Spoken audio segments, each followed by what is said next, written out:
All right, people.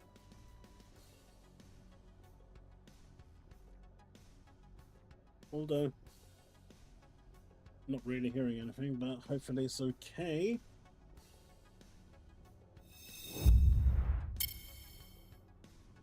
How's it going, folks?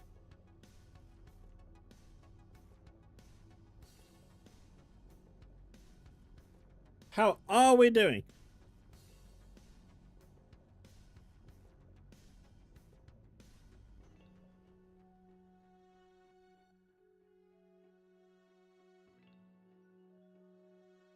How is everyone today?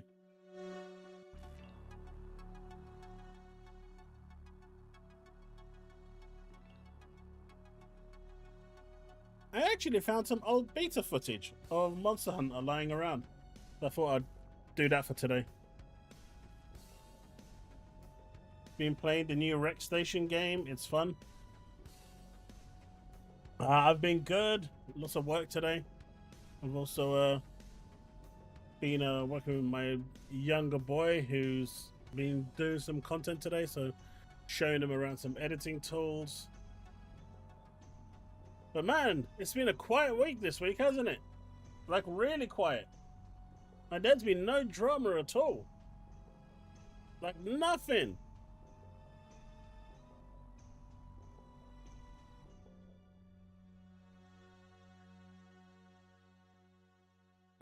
Hey, folks?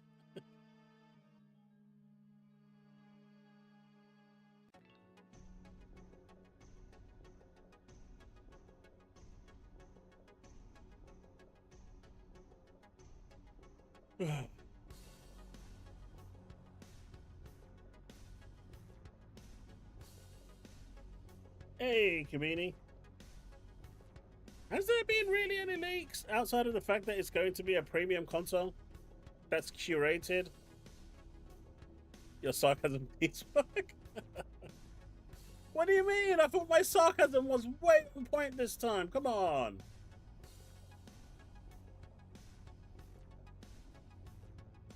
Oh, God. Don't even mention Tim's name, man. That guy's mentally deranged.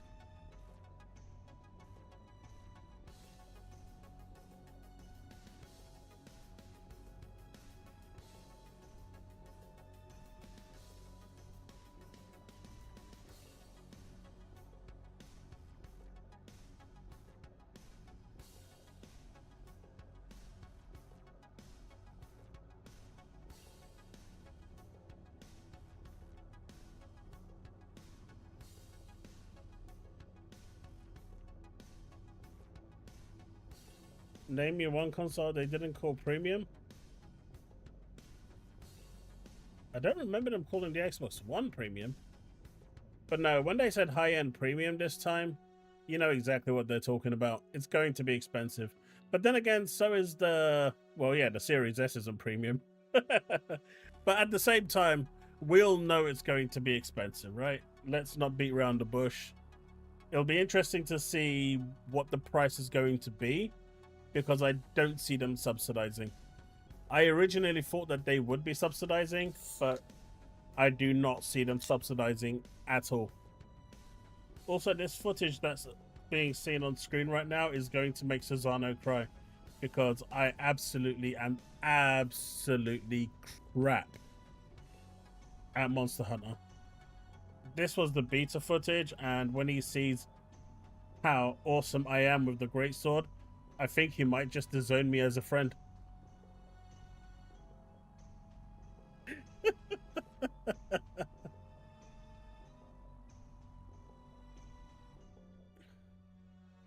There's only been bits of news going around today. We've had the Xbox ID thing going on. Steve got blocked by William as well. So that's like a highlight of his week. He no longer has to hear that stupid guy talking. I think they're gonna try and keep it to $1,000.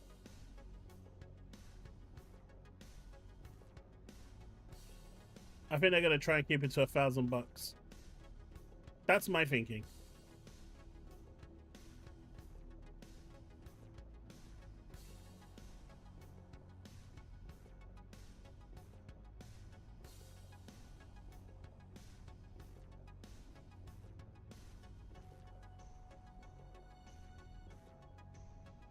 Mate, the guy's a moron.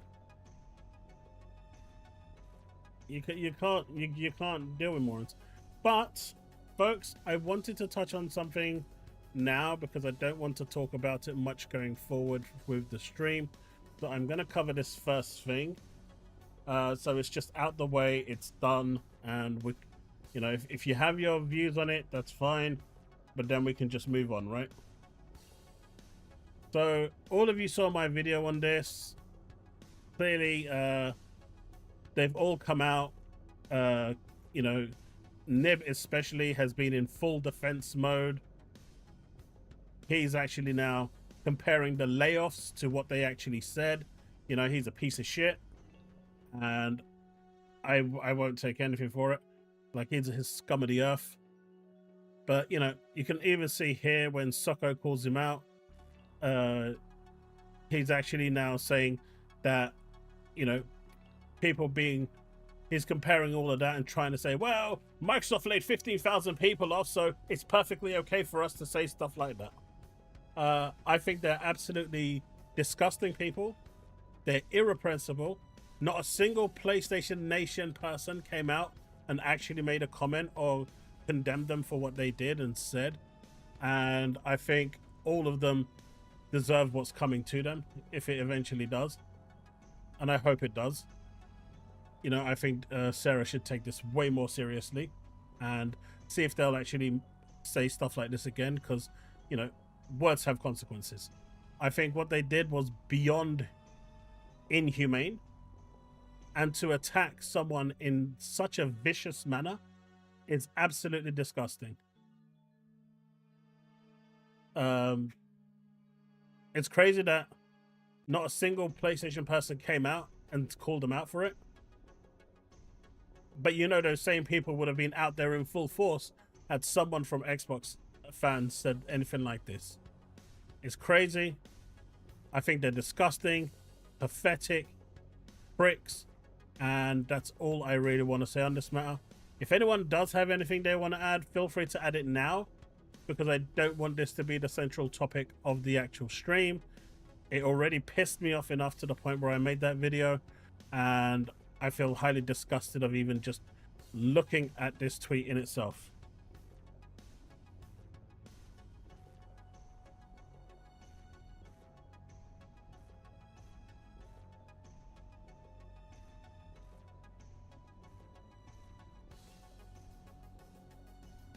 So if no one else has anything they want to add to this, I'm going to end this topic right here and move on, because I don't want anything to do with these people anymore.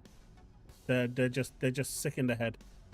They're all mentally screwed. Okay, so I take it we're done with that topic. Good. And I'm not joking, by the way. Nibs is out there literally damage controlling like his life depends on it. The one you're seeing on screen right now.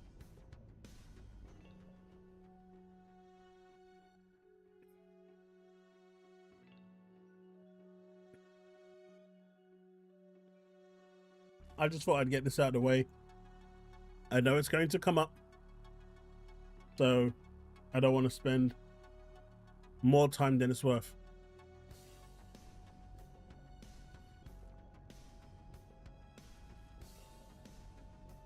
I don't think it's going to be 1,200, man.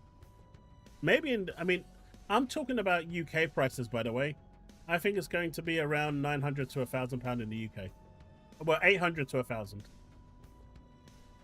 But I think they'll try and keep it under 1,000 in the UK. But then that doesn't translate well for the US.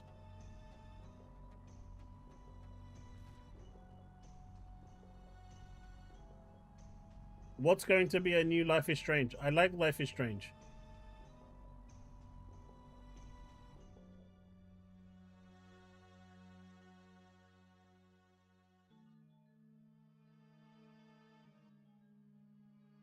I know people were going to ask. That's why I just wanted to get it out of the way as soon as possible. That's why I'm moving on now.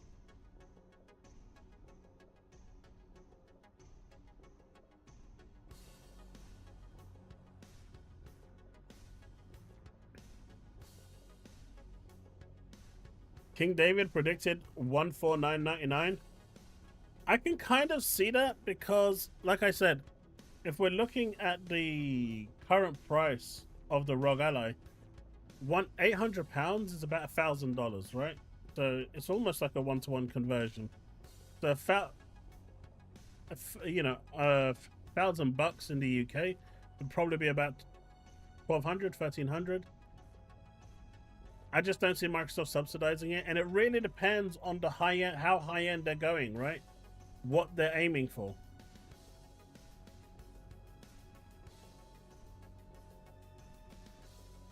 You're sticking between $600 and $800. Are you talking dollars or pounds? Because that's a big difference. 600 to 800. I mean, I can see the £800 in the UK if they're going for, if they don't want to be beaten on power. I don't think it'll be as low as 600. I think they'll offer a lower tier potentially. Watch it be a 4060.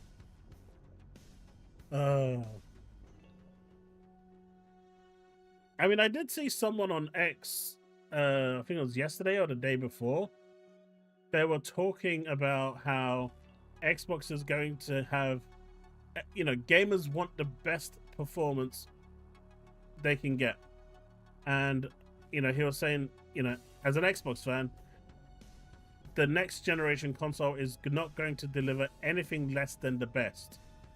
So I turned around and said, so basically what you're saying is it's going to have a 5090 or a 6090, depending on when it comes out. And it goes, no, I said the best, a 5070. Okay. Okay. Okay.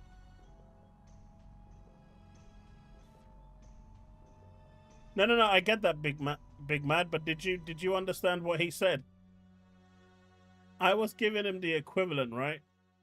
And I was saying the average for if you look at the Steam charts, the average doesn't go for the best when it comes on PC. I think the average right now is a 4070.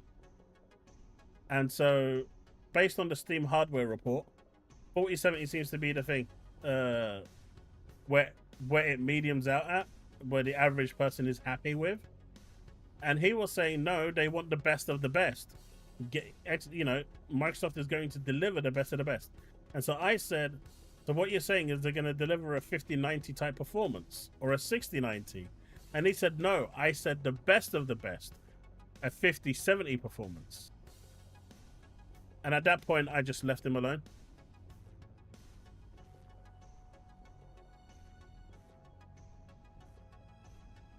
Because in his eyes, a 5070 is better than a 5090. I thought it was quite funny. You're not getting the context.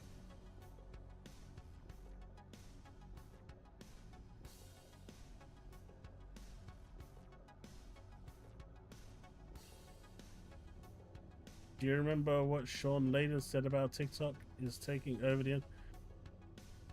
No. What Matt Booty said wasn't wrong. It's the timing of the information that was wrong. That interview should have came out like this week.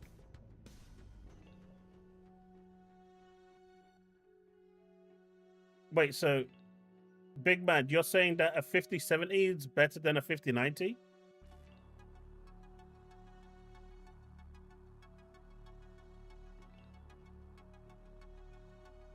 The point being made here, high-end premium is different for different people, but the average of what this guy was trying to say was bonkers. God knows what graphics card they're going to have out for AMD back in those days.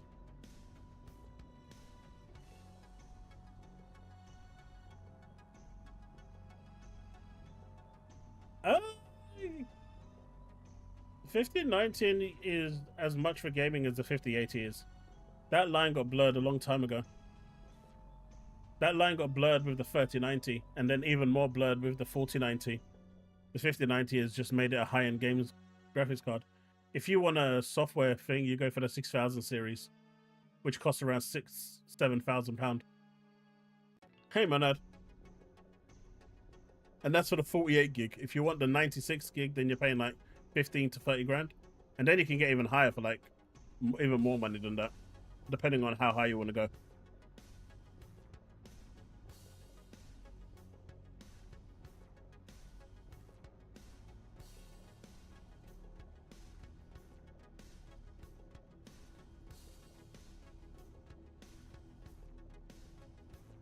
$5090 will carry you next generation. I mean, my 3090 Ti is still carrying me this generation. So it's not like I can't do ray tracing, but outside of ray tracing, my 3090 is still carrying me strong. I am now having to rely on like lossless scaling for some of the more really demanding games, but it's still there and it's still doing well. So I'm, you know, 2 generations behind, it's not bad.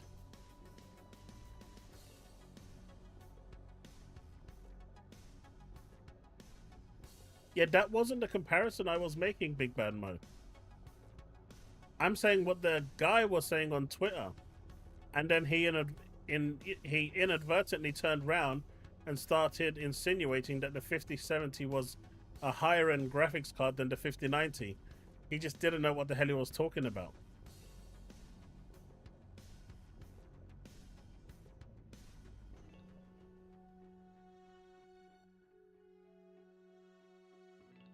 I think AMD are going to get back into the high-end graphics market, though. I think it's inevitable. They will definitely do it. But look at this weirdo over here. He's saying that PlayStation Tempo title single-player games will not be going to day one to Steam.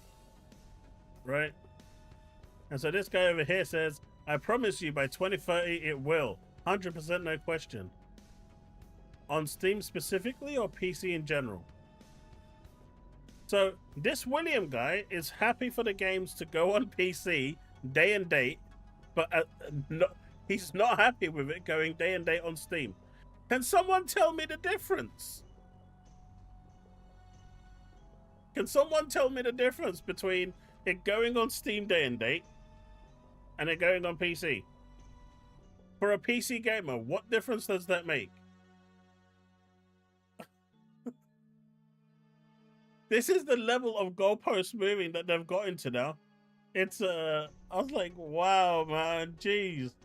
Like, what are we doing here now?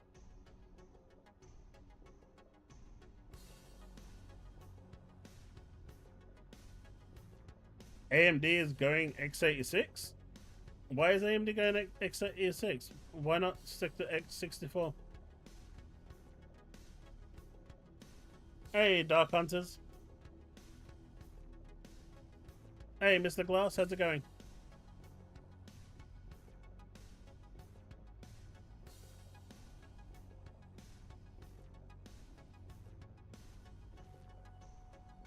You don't understand what he's trying to say, but you agree?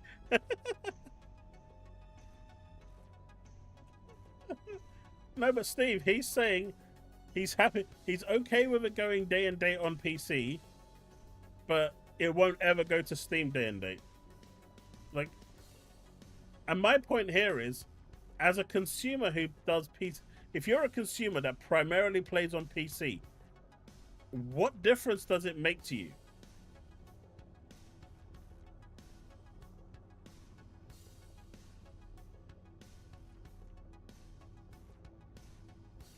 Yeah, the AI series is actually pretty good, Brandon. Spartan Survivors just released? What is Spartan Survivors? What is this? Because I was playing Duet Night Abyss. And my son got his first video out about an hour ago on my other channel. It's about 2 minutes long. 2.5 minutes long. But it answers all your modding questions for that game. Something someone in chat might be interested in.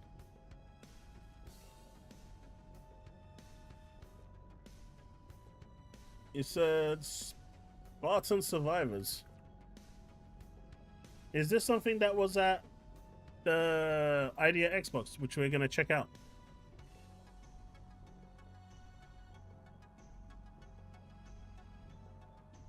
Mate, they got rid of Mega Blocks for this.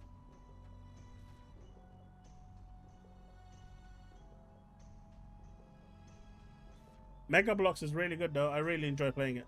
Even though it's just one level and it's completely buggy and broken and breaks like every couple of minutes, it's still fun. Hey look, I haven't checked it out, so I want to check it out.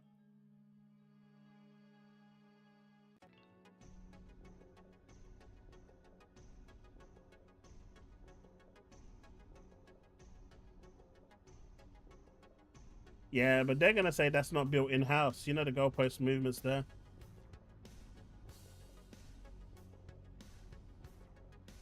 Halo Vampire Survivor. Let's have a look. You're not wrong. It is Vampire Survivors. Alright, so this is going to consume Taz's life for maybe like a week.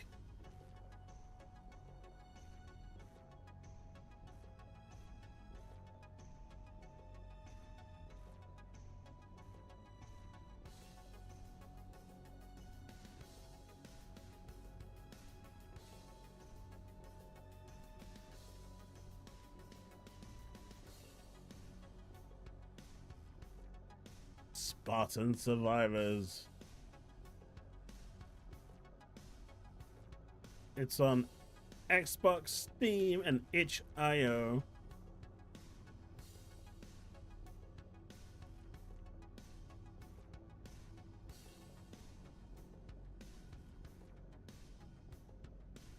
Is it actually free though? It is free. It is free. You can add to library right now. So I'm going to do that right now. It has been added to my library, and that's all that's important. I got a free game. Oh, also 911 is available free. And there was another game that someone mentioned to me. Let me see if I can find it. They did tag me on it. That was also free on Steam at the moment. Hey, Web Dave. Nice to see you here, buddy. How are you doing? Where is it? It's a game called Distant Space. I don't know what it is, but that is also free on Steam. So you got Spartan Survivors, 911, and Distant Space. Free games that you can play for free or own for free. Distant Space. Let's see what it is.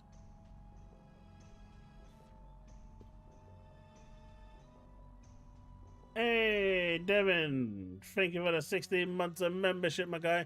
It's basically Space Invaders. You know what? I'm going to add it to the account because it's free. Free is free. That's all I'm saying.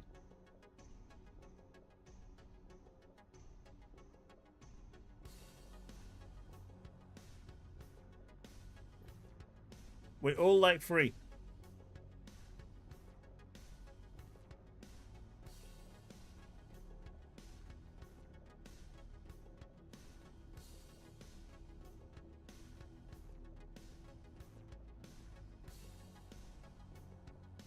Play Ball X Pit.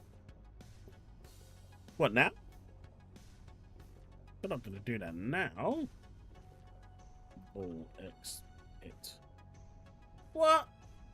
They want all that money for Ball X Pit? Are you out of your mind? At least they offer a free demo, so I'll try the free demo out. I bet this game is going to consume my life. I've been saying it and I've been trying to avoid it because I don't want it to consume my life. I have a feeling it will consume my life. So I've kind of been slyly just dodging any temptation that it might have trying to drag me there.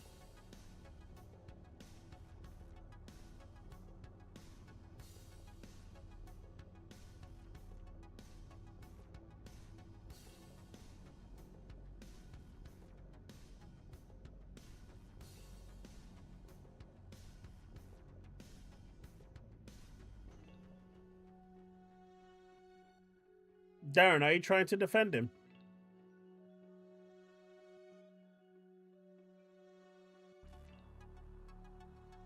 I just need to know if you're trying to defend him.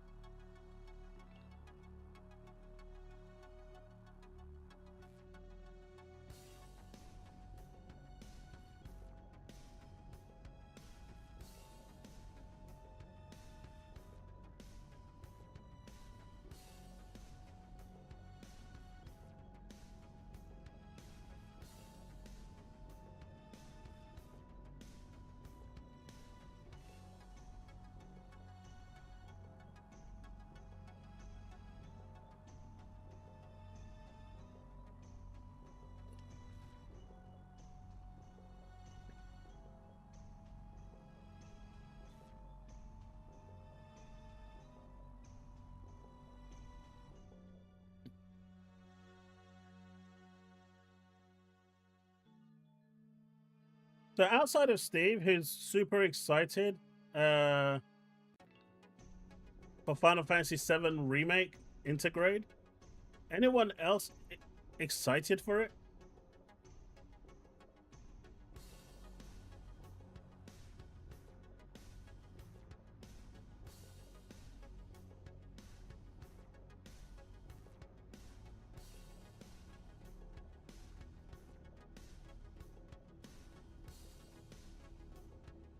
You'll get it day one? Nice. And there's your... And look, I could have said that you worship Carmine. All right. Now you do, Secondary Protocol. Now you do. It's Play Anywhere. You should absolutely pick it up. Tarnished, I've actually played it. I was over at Square Enix. The port is perfect. I played the whole of the first act inside the reactor, the first boss, and then outside on both the Series X and the Switch 2, and they both played really, really well. Like super smooth, butter smooth.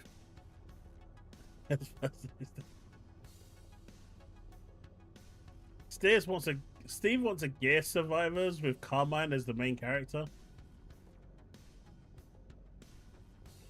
That's what he wants. I have no idea why I'm smacking that barrel.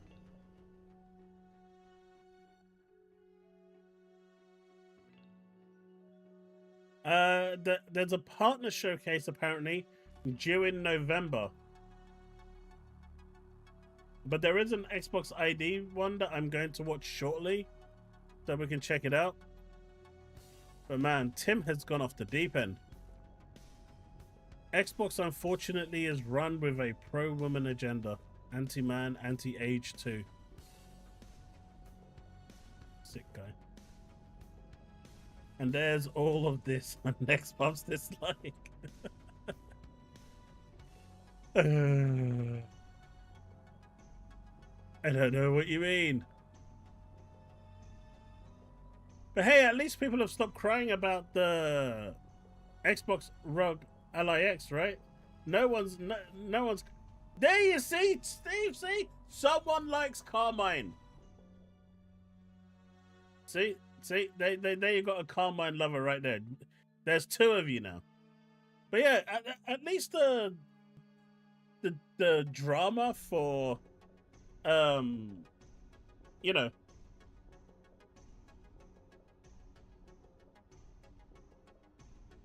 The drama for the Xbox LIX has stopped, right?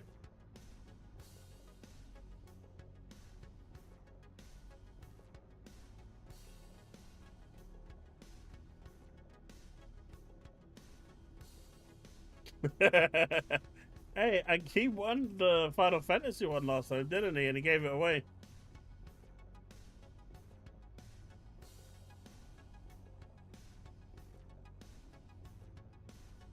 Carmine is Steve's drinking buddy. You did vote for him to live. Do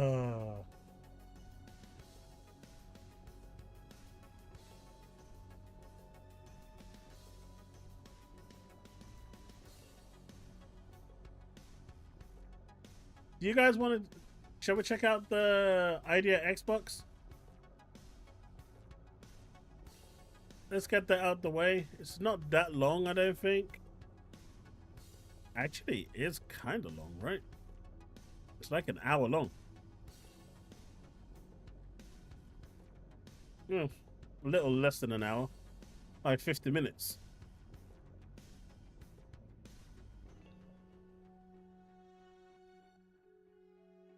This thing.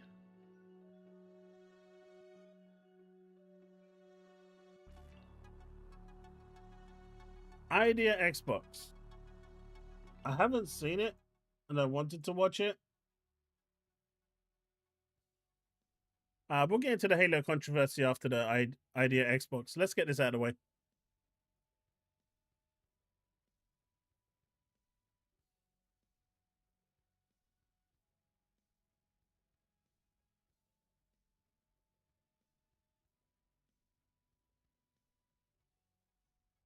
You shouldn't get any ads if you're using something. I mean, I'm not going to get any ads on this.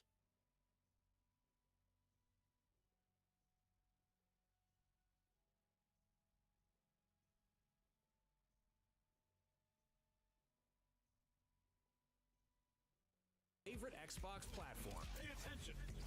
Tune in for brand new looks at never before seen games and awesome new content coming to the games you already love. Get ready, because the ID at Xbox Showcase Fall Edition starts right now. It's starting, boys.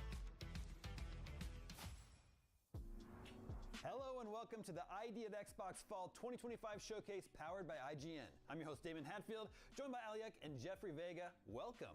Hey, the ID at Xbox Showcase is all about celebrating the coolest and craziest games coming to PC and Xbox platforms soon, and we can't wait to show them all today. So let's do just that. Now, usually we bring you the ID at Xbox Showcase in the summer, but since we're sneaking in a special fall edition of this showcase in before Halloween, why not kick things off with some spooky games headed your way soon? Check it out.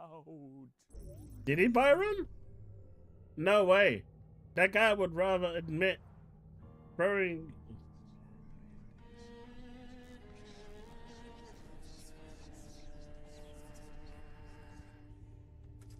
Banyak ya, Pak. Sama-sama, Mbak. £15 seems cheap. And from the beta that I played for Where Winds Meet, it was actually okay.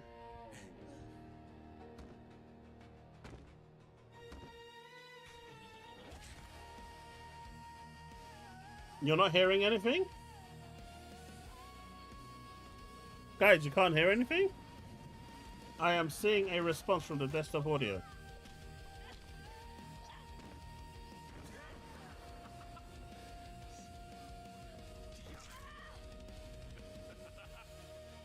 Okay. Agni, perlu kamu ketahui, sejengkal saja kamu keluar dan menginjakkan kaki di tempat itu, semua pintu deskupan akan tertutup buatmu. Jangan buat keputusan yang akan kamu sesali. Pilihlah butuh saya.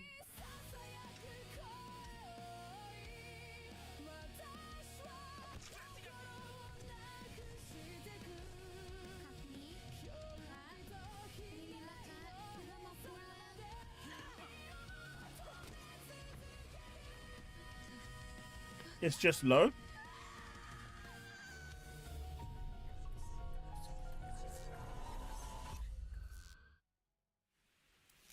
This actually doesn't look too bad. Looks like a nice survival horror. The volume is halfway, so if it needs to be going up, I can put it higher. I just didn't want to blow out your ears like I did last time. The Headman. So basically, they're going the Death Stranding approach. World premiere. Like, someone has to say it, okay?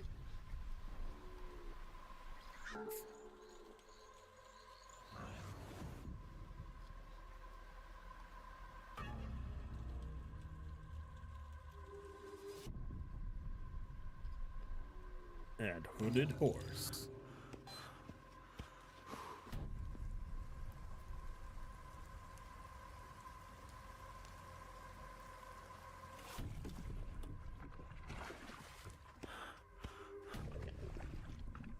They had a good flashlight, man. I did, Darren. I don't know why everyone's going crazy over it. Almost nothing was shown, and it looked very samey.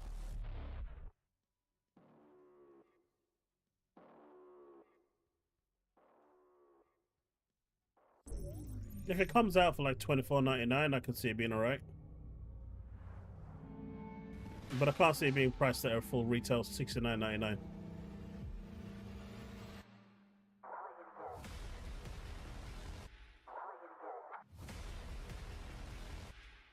Mate, it's E.T.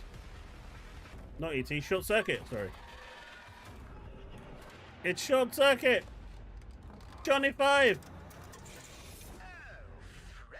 I was wondering when you'd finally find time to pay me a visit. Hello?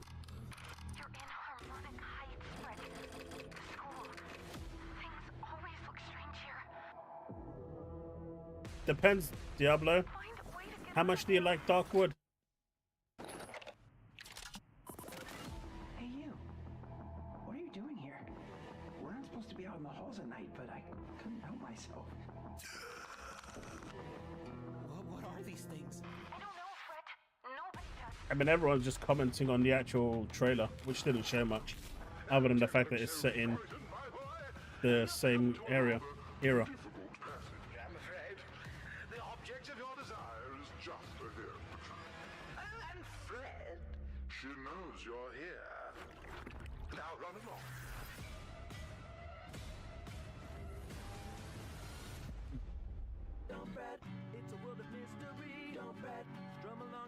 It's a cassette head. It's a cassette head. Don't you demonetize me now! Don't do it! Stop it!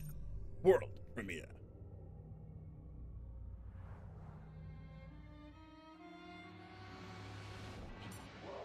I see, this is game of the year. Is the doggy. Steve, this is your game, man. See, it's got doggies in there as well.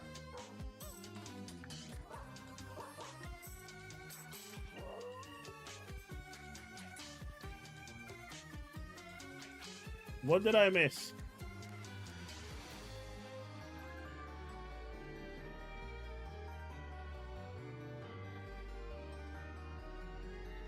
It's like, but it's got doggies in there.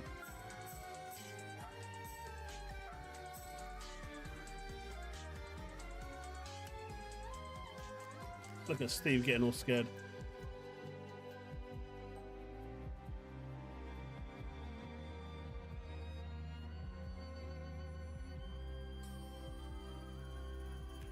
Papa Geist.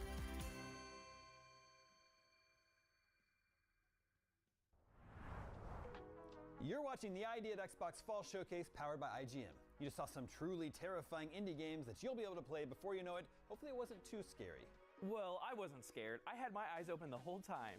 Actually, I had my eyes open the whole time, and I saw that you had your eyes I still closed don't know what the I'm whole going to time, play so on I Halloween, controlled it on the from home. 31st. Okay, fine, you got me. I was thinking of Anyway, doing we Kronos, promise but there's nothing scary in this next surprise. is that even Because worth up it? next, We're taking a look at a few Thinking of playing games that you can actually finish on the night, rather than just not finish, and add another one that I not to my tally. Here on the ID at Xbox Showcase.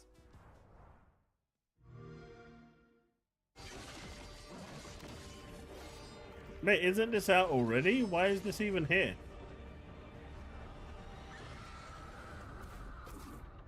Mate, I has amazing skills to that. Again, my defiant souls, for the tide is about to turn. Wield new additions to your epic arsenal. The glaive of temperance. Thin the enemy ranks. Keep them at bay with powerful, calculated strikes. The crossbows of pride. Mark your prey, then unleash a relentless barrage of bolts. Has anyone played this, like Greater challenge. Proper played it, outside of just trying it? Bolster your foes and reap greater rewards.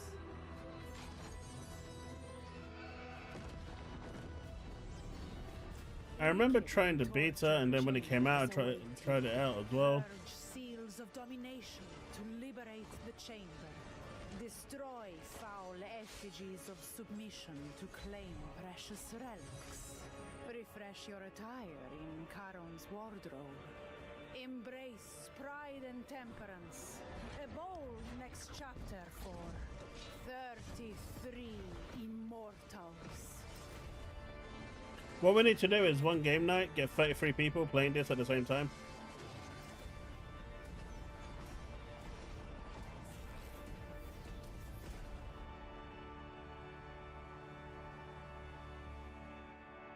Hey, gaming.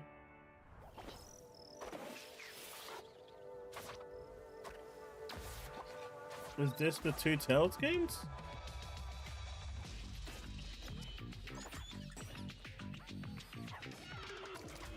Oh, it's the... right. This looks...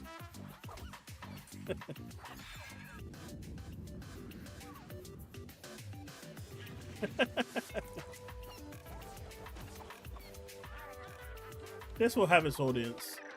This is gonna have its audience.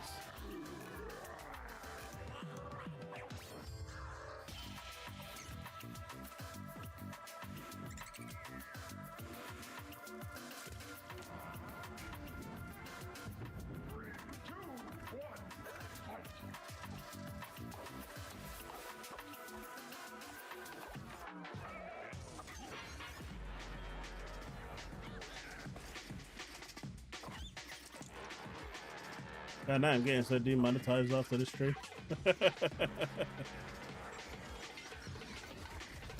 Oh, local and online PvP, nice. What's up, so?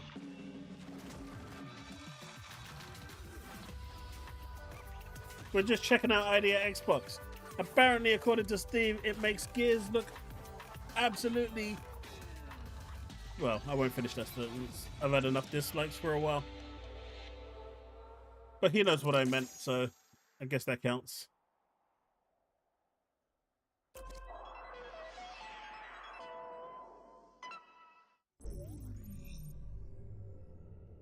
Coming soon to Xbox.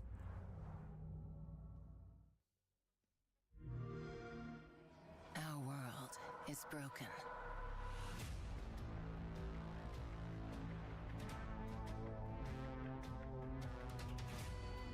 They killed our gods. The Nevermore's reach is growing. Violence is the answer.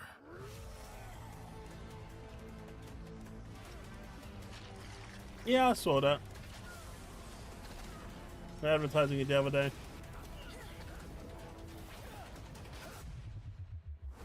I'll gut you like a fish. Dude, they're trying to show off the waifus and it's not really working.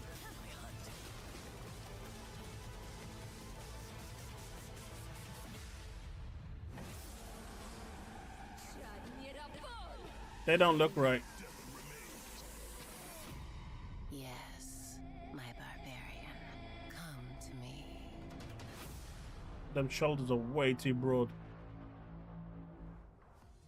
You're watching the ID at Xbox Showcase, and we I am watching ID at Xbox Showcase. Coming up next, we have a pair of really cool sci-fi games that you won't want to miss.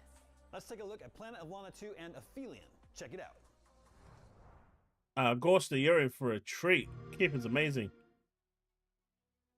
Hello, my name is Adam Stjärnljus, and with me I have Claes Martin Eriksson, and we're the game directors on Planet of Lana 2, our upcoming game from Wishfully. Yes, hi everyone. We are super excited to finally share some extended gameplay footage with you today for this next chapter of the Planet of Lana saga. So let's get into it. Yes, and we have a lot of new exciting features, but one that we think is really important to keep from the first game is that yes, you can still pet Mui, of course. And there's a lot of new biomes and areas to explore on Novo this time around. Everything from snowy mountains to dark mines and even urban environments, to just mention a few. But we want to focus here on this area we call Demoa, which is this ocean area. And this time around, Lana can swim and dive freely underwater. But if you remember from the first game, Mui is not very compatible with water, but luckily you have this strange plant that you can use to transport her as you explore the lush corals and dark depths of this environment. Yes, and of course we are super Again, not for me. I didn't like the original. Will be returning as composer. Obviously, his beautiful tones. And this just reminds me too much of Echo the Dolphin. Part of the whole universe and I still have nightmares with Echo the Dolphin. So we're beyond excited to work with him again on this game. Yes, and there's a lot of new creatures and robots that you'll come across during your adventure. And here you have to use stealth to get past this patrolling electrical shark. In general, Lana is much more agile and capable this time around, both on land and in water. But she's still vulnerable, so the collaboration with Mui is really important. And you use verbal commands to control Mui, and you can now control her all across the screen. And she also has this hypnotic ability that lets you take control of new exciting creatures.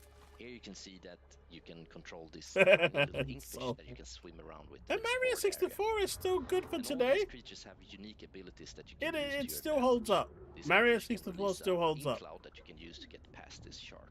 And that's just one of many examples of how we're expanding the gameplay. Yes, and another Hey, thing, I will of not course, have is anything said expanding about the is NES the version of narrative. Teenage Now, Mutant Ninja sometimes Turtles. past That was Christmas legendary. celebrates 9 months of membership. Planet of Lana was awesome. Completed it twice. Smiley face emoji. How the planet has changed. That's with the awesome, Chris, and arrival thank you of so this much for new the 9 technology. months membership. Now, in this scene, Lana and Mui have been captured by a hostile human faction that have reprogrammed good old the robots Tekken. for their own purposes. And as you can see, they are separated and having to work together to try to escape. And this really cuts. I to the remember core playing of the Turtles on the gameplay, Commodore like 64. using Lana Beat and that. Mui's individual abilities to problem solve and progress through the environment. Which version of the Turtles was it where you had the map and then you had like the vehicle that you drove around to do the level, to access the levels, and then it was like a 2D version of the game? That might be the NES version. I can't remember. I love that game. More challenging puzzles and You get to fight Bebop and Rocksteady in there as well in the sewers. We're just so excited to show you more from the game.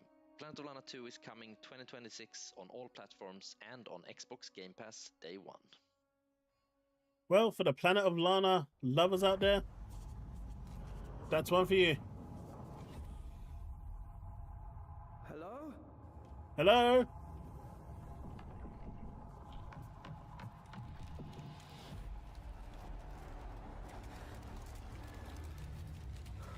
See, why would you stand if that's happening? That wasn't in my head. There is something here.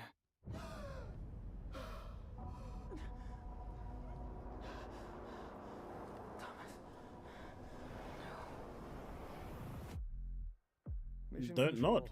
Okay. The Hope 1 shuttle has crashed on Persephone.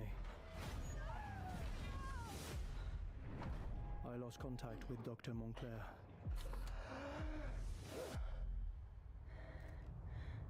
Hang on, Thomas.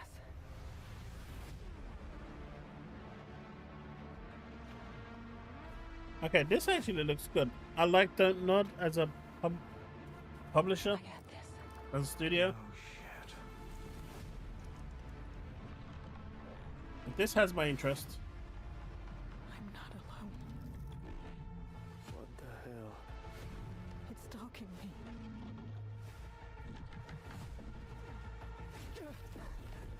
Crap, no! Oh, no. No. Mission control. Anybody copy? Nope.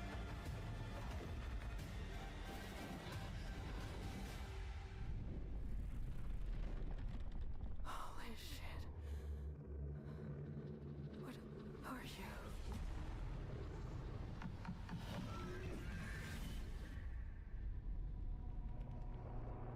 Aphelion. Okay, Aphelion, I see you. I see you. 2026. Okay. That was Planet of Lana 2 and Aphelion, two really exciting new games you'll get to play soon. Up next, a ton of unique indie games we can't wait to show you right here on the ID at Xbox Showcase. Take a look.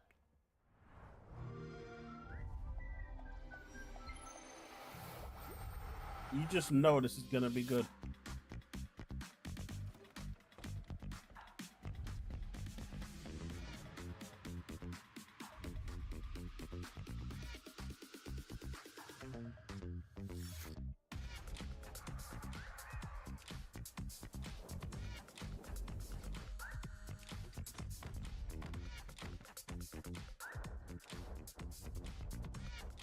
So where's the games?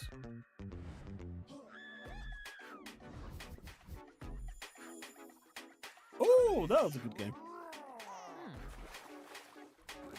No dolphins.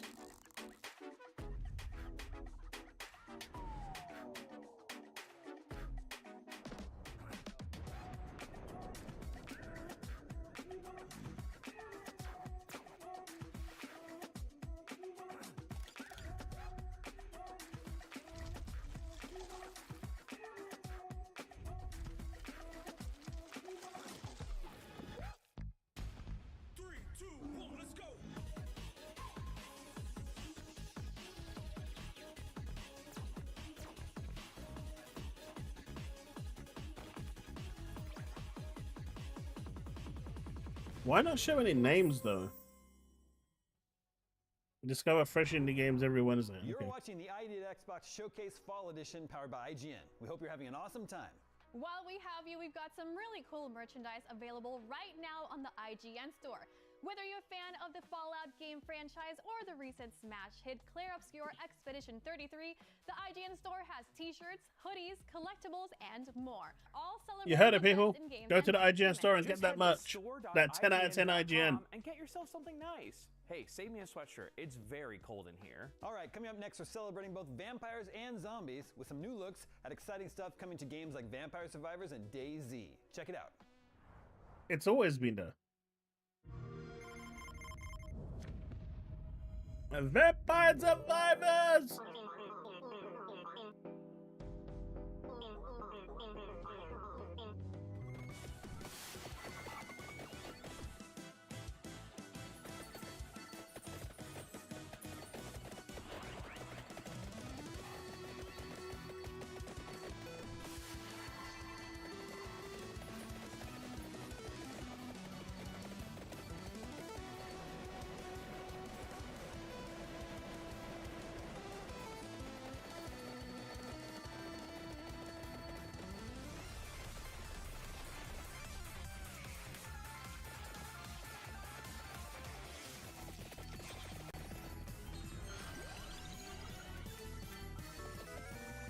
Tut, tut, tut, solely. Man, this game came out of nowhere and became an instant internet sensation. It's crazy how something so simple was instantly picked up and became so addictive. What they need to do is combine Vampire Survivors with Balatro somehow and get those two to fuse together to make it like a collaboration. Can you imagine how the internet will completely just break?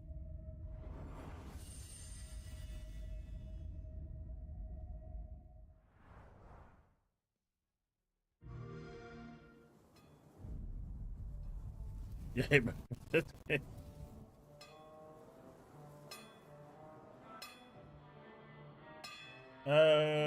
Which one, Soul? And if it's meh, probably not. I play great games.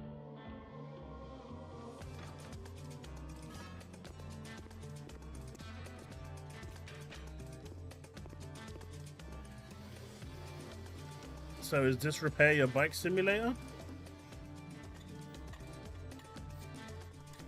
Man repaired bike fast.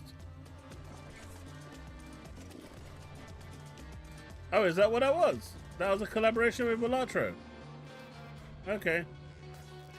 I expected a better collaboration than just it like that.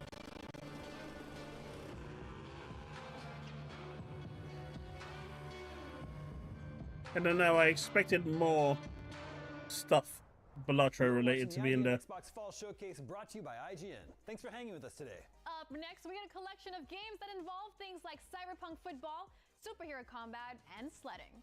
Maybe someday somebody will make a game that has all of those things. But until then, let's take a look at Super Bowl. Oh yeah, Bags is definitely up for those remasters. Guy loves his remasters. He loves his remasters like crazy. Yeah, at least Dragon Quest is a HD 2D remake. Kinda cool.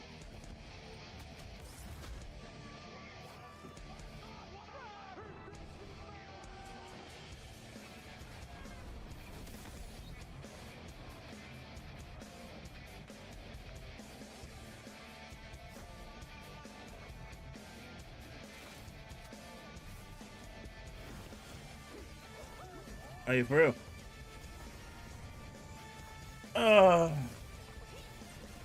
They're challenging Rocket League.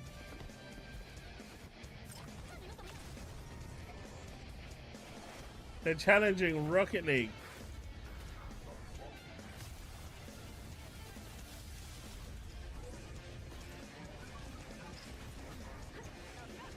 They basically took that sticky ball weird mode from Rocket League and turned it into another game. This is just Rocket League, I'm sorry. I'm surprised Rocket League didn't come after them. It just looks so similar. The arenas, the abilities. The only difference is the bloody people instead of the cars. I've calculated our relative strengths, and I'm afraid you won't win this one. I will win, robot. Everyone who fights me Regrets it sooner or later.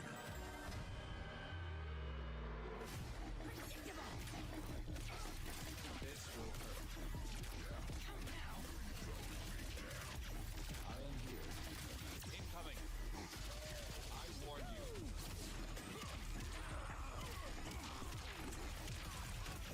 I can help. Improve yourself. I mean, this looks kind of cool in terms of the combat. I'm not into my fighters anymore, but sheesh. This is pretty much Marvel versus Capcom, just without the Marvel characters. and I'm gonna kick your ass. Like it's never been kicked before. Wait, how did that girl turn into a giant dude? Maybe she was a dude. I don't know.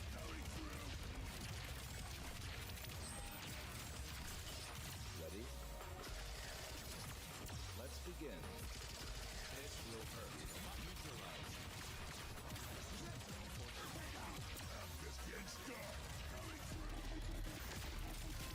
My plan was not to hurt you. Yeah, they just took the formula from Marvel versus Capcom and said, okay, let's do this.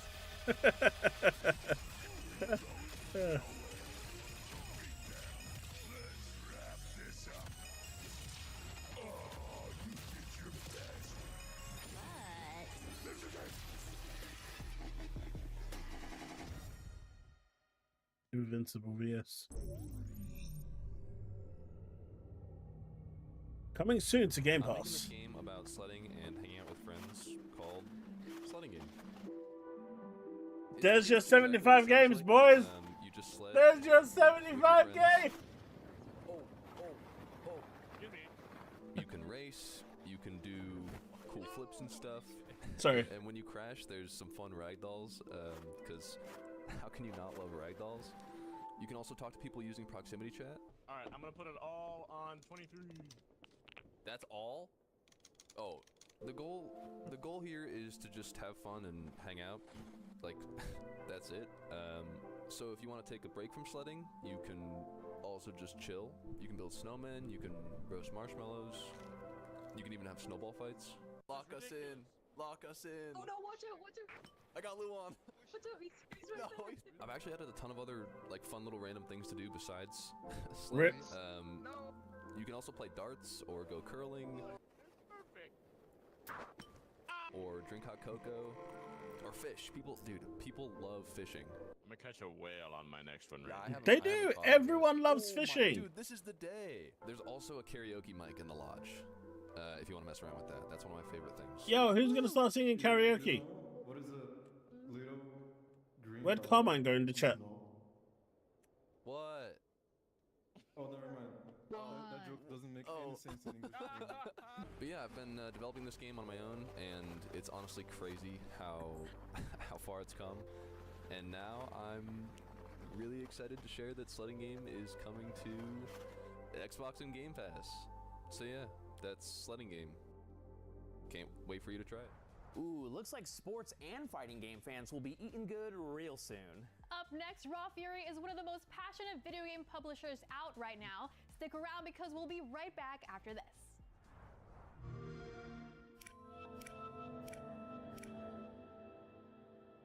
Raw Fury.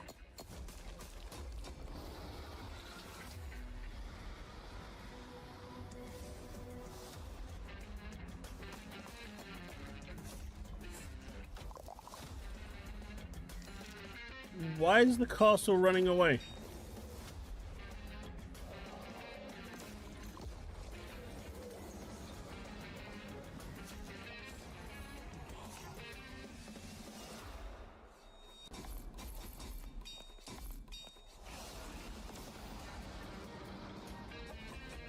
Big man, people were actually turning around and saying it's going to be 75 AAA games.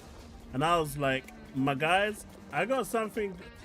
I need to tell you something because no one's going to tell you. You ain't getting 75 AAA games in a year. To be fair though, Microsoft originally with Game Pass promised 4 games a year, 4 big games. And I mean, this year they've delivered like what, 11 games? Or they will have delivered like 11, 12 big games via Game Pass. That's crazy. As long as they keep that momentum up, mate, I can't play that many games. I don't have the time. To me, it's still, you know, value.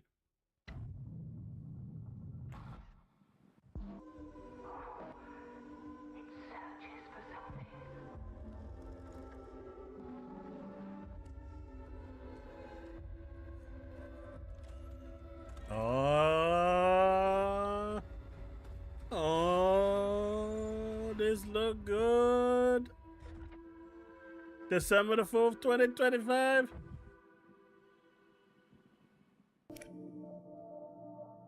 Routine actually looks pretty decent. By the way, I got some announcement to make before these guys continue. So I told some of these guys on Monday, but I finally got contact from Microsoft about some review codes, and it's looking like they're finally acknowledging my presence. So they said with Outer Worlds 2, they'll let me know by December the 12th. And for Ninja Gaiden 4, they'll let me know by November the 22nd. Progress. ID at Xbox Showcase, that was a small sampling of games heading your way, courtesy of the folks at Raw Fury. Up next are some games that are definitely less raw and significantly less furious. What do you mean, congrats? Let's take a look at some warm, cuddly, lovely, wholesome games you'll get to cozy up and snuggle with soon. I'll have to turn it down by that point. I'll have finished the game. How am I gonna make content for something that I'll have nothing to do with?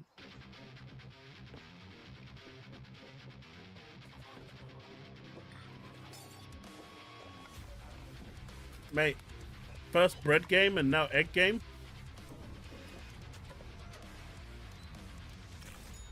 Ooh, that was ugly. I thought it was quite funny though. It made me laugh.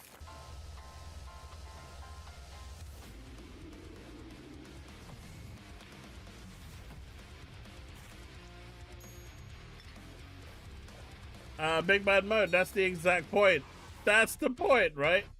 They're giving me. They're saying, we'll look at to like 2 months later down the line, and I'm like, ain't no one reviewing that game 2 months later. If I'm gonna play it, I'm just gonna play it on Game Pass. Shall we try again? It's like fucking idiots, man. I did appreciate the troll though. I appreciated the troll. The way they trolled me was grade A. That was good. I give him props for the troll.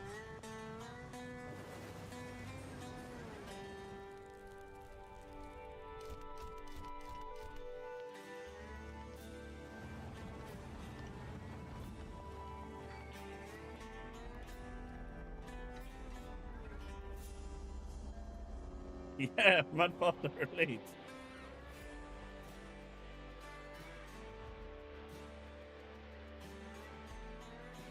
Only to troll me.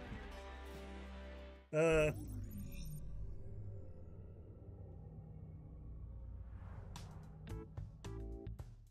getting good at that, I know.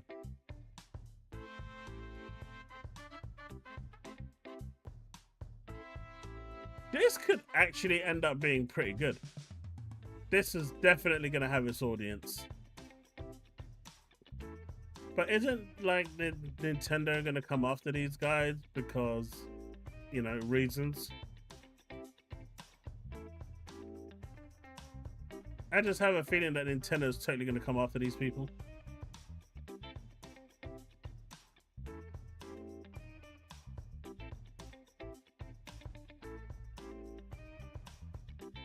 You see all that money you're making?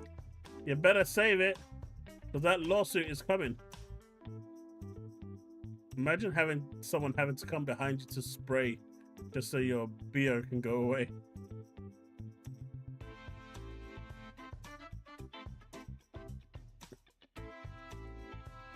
Coming quarter one, DCG card shop simulator.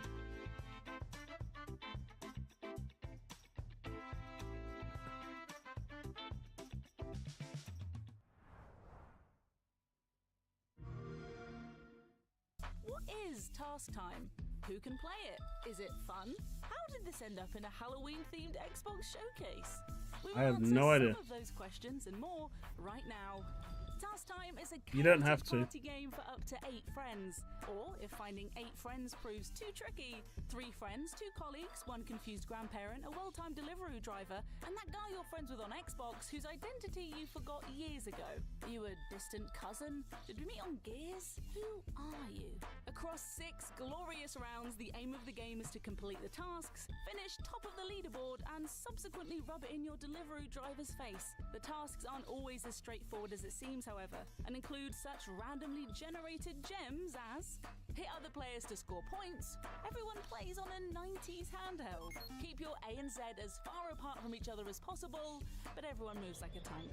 Hit other players to score points. Getting hit loses points. Everyone uses a selfie stick. From some of the people that worked on Gang Beasts and Fall Guys, Task Time is coming soon and promises to be your new favourite friend slot. No. No. Well, that just about wraps us up for the ID at Xbox Fall Edition Showcase. From all of us here at IGN, Is that thanks it? for hanging out with us today. These showcases are always fun to be a part of. And because we here at IGN are always working on bringing you cool events, here's a friendly reminder that we're just a few months away from IGN's annual Game of the Year Awards this December. It's a celebration of the best games released in 2025, and it's always a special event, even if we're all forced to argue over which game deserves to win. And coming up early next year is IGN FanFest 2026, a huge showcase of exclusive looks at big games, movies, and TV shows that we know Was you that it? love. But right now, let's close out the ID at Xbox Showcase by bringing in a little bit of outside help. Mouse PI for Hire is the gritty and hilarious first-person game that looks like no video game you've ever seen before. Let's take a look at Mouse PI for Hire. Hey, Wayne. Crooks beware. Detective Pepper's in the house. I'm looking forward to this game. Mouse PI is... This game looks sick. This game looks absolutely insane. Our studio combines 2 worlds. We combine game dev with animation. We wanted to make a game that looks like the cartoons that your grandparents probably watched when they were kids. And the rest is history. It's so cool, man. Mouse PI for Hire for me is unique. They won't even know what hit them. Surprising. My hero. Wacky, extraordinary. More than just an old school shooter. I wonder why it actually got delayed by like a year. I've never played before. Are you ready for a sneak peek of what we are cooking? I wonder what went wrong. Oh boy, here we go. My name is Maciej Krzemień. I'm the lead producer at Fumi Games. Mouse PI for Hire is an FPS game, but in a very unusual setting of a cartoon. It's in 3D environment, but what's really unique is that everything is Surge, yeah, the next Xbox sounds very enticing. The fact that it's going to play all your series games, and the backwards compatible games that the series can play is pretty damn cool. Film animations. But I always think that people should have the possibility and space to be creative. I think it's all going to depend on price though for most people. The director came to me with this great idea. I knew he was onto something. Hi, I'm Michał Rostek. I'm the art director and lead animator. For me, this I had to game wait is a to great opportunity to spread with the world my passion Also, Serge, about welcome to the stream. RoboHouse animation. It is like part of pop culture that resonates with people all around the world. My name is Mateusz, and I'm a lead narrative designer at Fumi Games. What excites me the most about the story of Mouse is just this sheer comedy of it, despite tackling subjects that are quite serious. There's something rotten at the heart of Mouseburg. I'm Łukasz Błaszczyk. I'm the lead game designer for Mouse PI for Hire. What I hope that fans will learn from this video is that it isn't just another copy-paste of a boomer shooter. You're gonna meet NPCs, you're gonna learn the world, you're gonna find a deep, engaging story. We've designed the game around you having fun.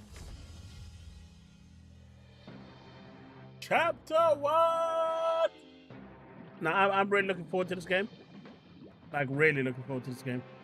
Our main goal with Mouse is that every frame of the game should look like old cartoon Yeah, film Serge, I'm from hoping they'll 1930s. hit that £800 sweet price point in here in the UK. What more could a mouse detective want? I mean, I'm going to buy it anyway, right? Of the UI or the weapons, enemies, It doesn't really matter. hand. One of the biggest challenges that we have to I'm gonna buy it anyway. is to make sure that every frame of the animation I like owning will be every as close as console. possible to 1930s. I even RoboHouse owned a style. Google Stadia. 2 of them, in RoboHouse fact. animation is the style of animation developed in the United States in 1920s, 1930s, and the things that could be the representative of this Bendy style is actually is going to the be bouncing free animation, on Epic Game Store Everything bends, on the 30th. Everything stretches and squeezes. Do you think it's worth It playing that gives on us Halloween? All kinds of different things that, for example, our characters can do with their hands or legs. We're not limited by a realistic art style. I know gaming is going to say Gollum, but Consider the game isn't supposed to give you guys nightmares. Presents a challenge for designers. Supposed to give me nightmares. So unlike the 3D characters that we can make the one model of the characters and turn him around, we need Take to it make easy, so. 6 different positions, 6 different And angles for each of I the really characters, like so that thing you front, sent me the left, other day. side, back side, That and ignition so switch when to we put are your going PC through the on. 3D A bit environment, we can overkill. see the But it character did make me through laugh. his That flaps was and good. turn him around. And the final result of this is a lot of drawings to do. With Now, I said 2D, scary, every not single change I, as a requiring designer, therapy. make to the game balance, that causes a avalanche If I of play changes to the Dustborn, game itself. I will have no viewers left on my channel. If I speed up a character, they have to redo animations. The art team loves me.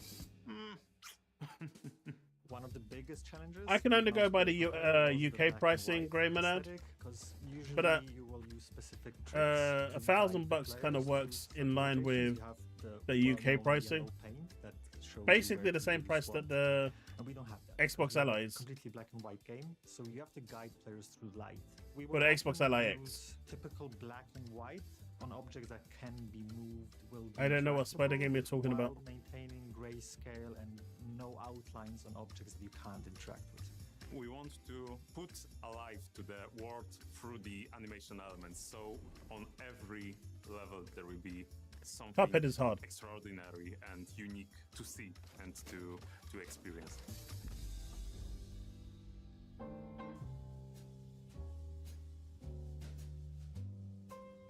The world of Mouse PI for Hire is a sprawling world that we were working hard on making as believable as it can be in a rubber house style, And as such, it's a little bit comedic and is a little bit serious when it needs to be.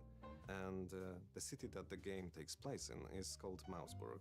It has its own. You have to wonder flavor. how they It's a actually cheesy come up with flavor, you might ideas say. like this for a game. Call me a cheesehead, but that elevator wasn't here before. Most of the society in Mouseburg consists of mice, but there are also shrews and rats as well. But with a society this diverse, it sometimes creates some friction. And our protagonist, Jack, is put in the middle of those situations where the friction occurs, and it's up to us to solve those problems in many different ways. Crooks beware! Detective Pepper's in the house. So Jack Pepper, as the title says, he's a private investigator. He's a war veteran, and he has his own scars. He has his way of extracting information, and it's not always as graceful as you might expect. Ow! What was that for? Standard procedure. Little sucker punch before questioning never killed anyone. So, as a private investigator, Jack is approached by his clients. And he is tasked with solving 3 different cases. Each of those cases serves a different purpose and adheres to a different trope in general noir theme. Basically, the cases are starting points for each separate storyline that we have. You know, they could do like a Along Who the way Framed on the Roger levels, Rabbit game. We find some clues. Now that's a Sometimes these are blast from the notes, past. Sometimes these are physical items. Seems I'm not the only party here. This And game once almost we get like back to reminds Jack's me of office, that. We approach a corkboard. And whenever there is even a feeble connection between those evidences, you just link them with a red line, which in our case is a gray line. And there's a chance that it will open up a way to move the Yeah, case Aussie forward, pricing is to open up crazy. next level, or open up the conversations with an NPC in the hub zone.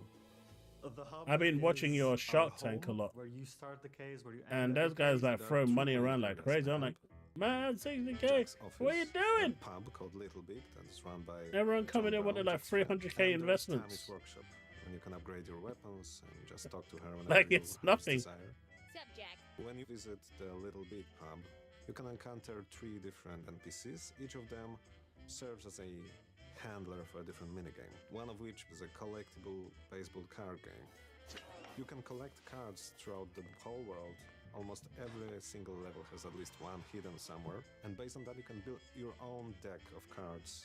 In our minigames, you can sometimes win hints, additional clues, or parts for some upgrades.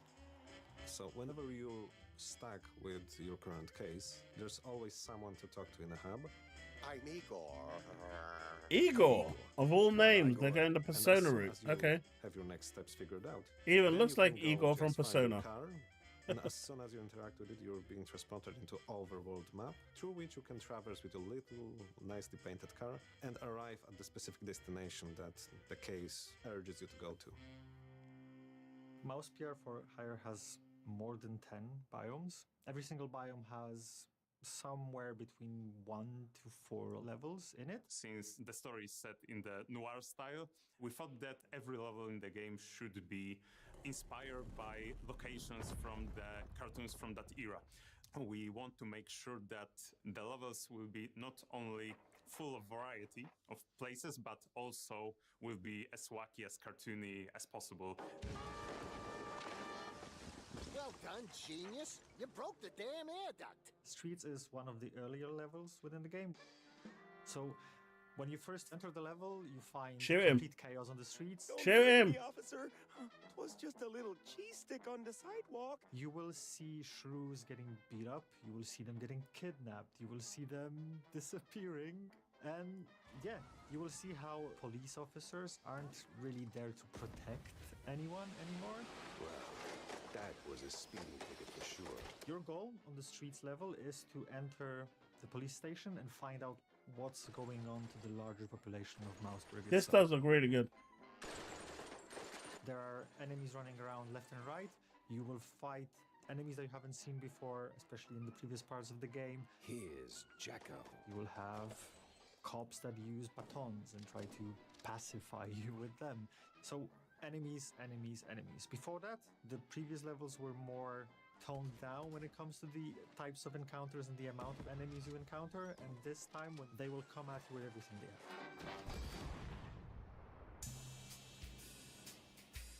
have. I just hope this game does well.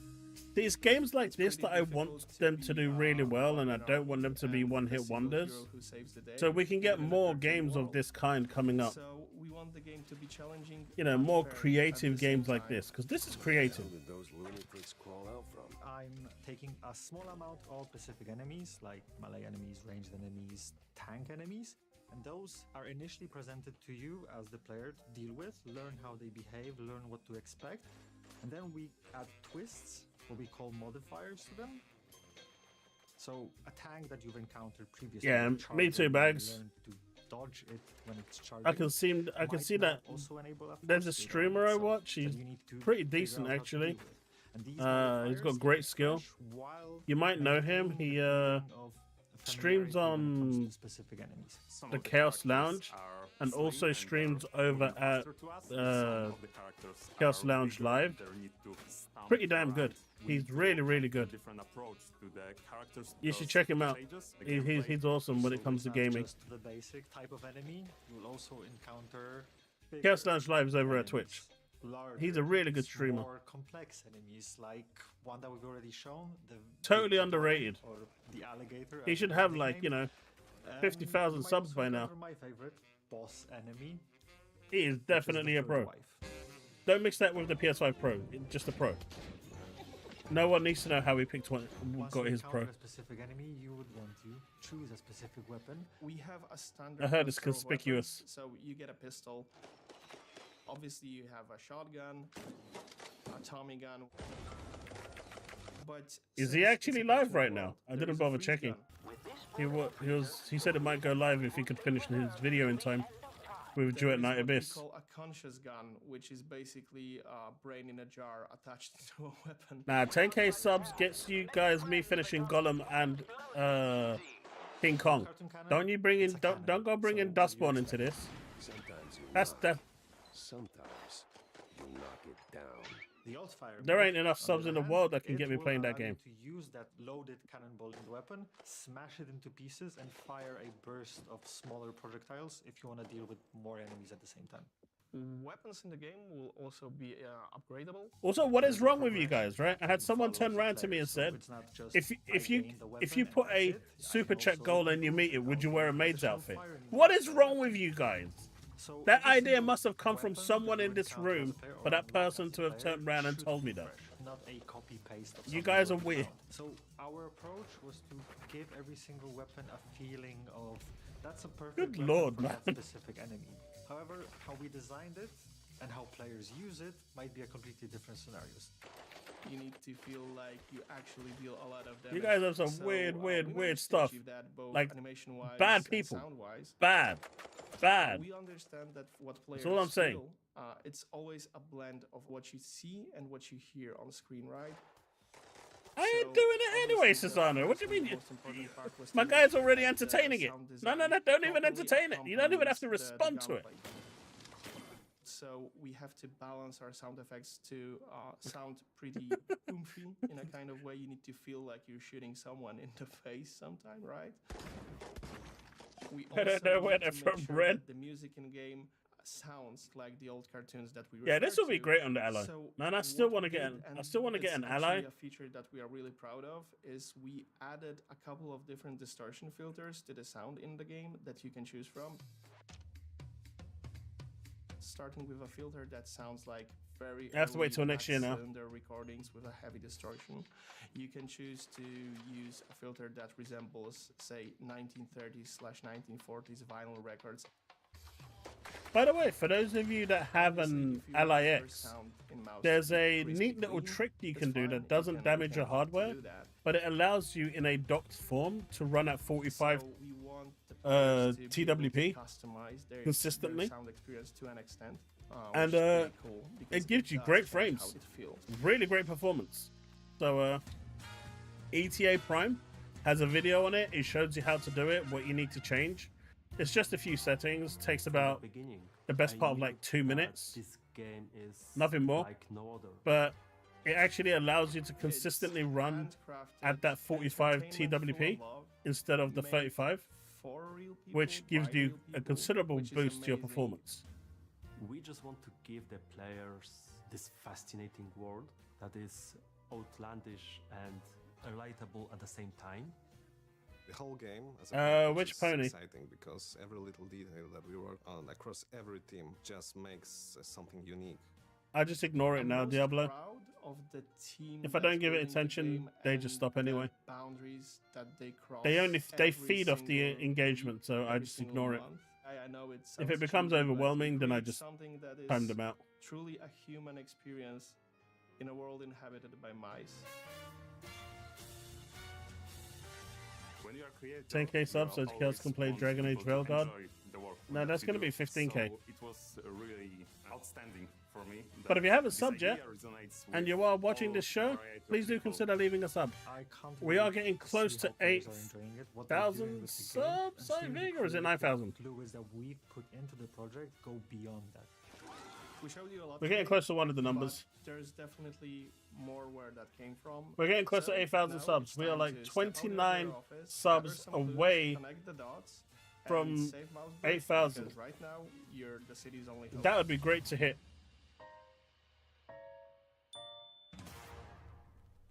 Hitting 9,000 by the end of the year would be awesome.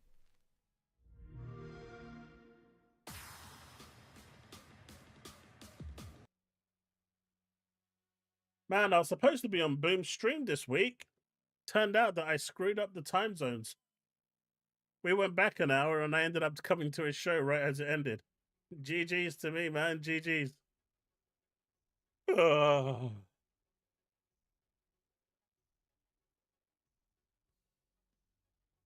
What should we put on? This one, I guess. But yeah.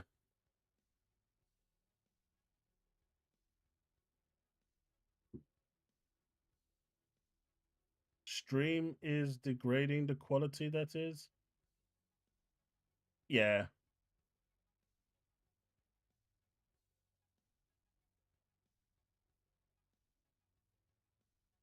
Your mail sheet is regarding, I'm assuming that's the name of whatever it is you have. I'm assuming a dog. I'll be back. If not in time, then have a great night, everybody. Well, Diablo, have a great walk. So, what do you guys think of, I mean, the next big topic I wanted to talk about, of course, is the no paywall by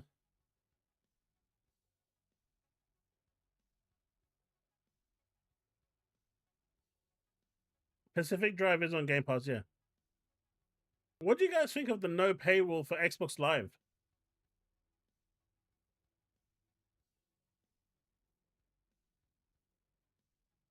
That officially launched today, didn't it? On Game Pass. Not early access, but officially launched. I'm still playing Ninja Gaiden. I think I'm getting close to chapter 10 now. It's hard, man. It's hard.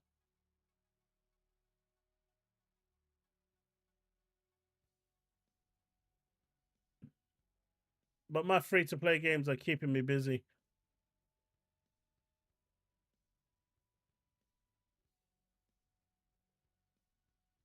If they're going PC hybrid, then they'd need to get rid of Xbox Live. But see, this is the point that I don't know if any of you've seen my video discussing this topic, because I released the video. Well, it was supposed to go live at 2 a.m., but then I started streaming at 2 a.m. and I forgot to hit the go live button. So it went live at 4 a.m. Yes, I was nutty enough to stream at 2 a.m. in the morning yesterday. Well, this morning. A new game came out on the called Duet Night Abyss, so I wanted to check it out. But I don't see how it's, it's going to be really tricky in how it's going to work, because if the next Xbox is going to have full compatibility with your Series X and run your Series X stuff, will the Series X stuff not require Xbox Live anymore? I mean, it's all hooked to that network unless they just make it go free, but I just don't think they'll do that. I can see the PC side of things being free because they can't really regulate that. I mean, they tried with Windows Live, right? And we all saw how that ended. Bad times. Bad times for Windows. they got humiliated like there's no tomorrow.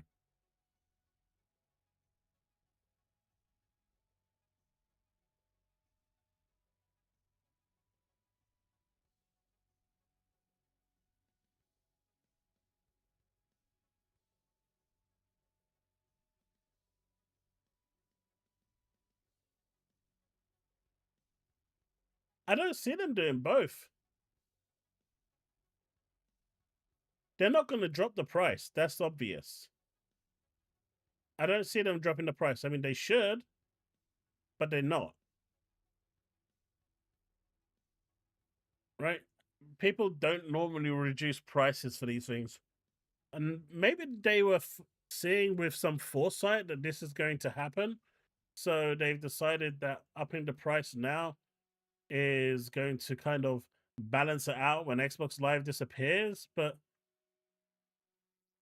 it's not going to disappear, is it? Because your whole kind of profile is tied to that network. So it's still going to be there. Hey, Telos.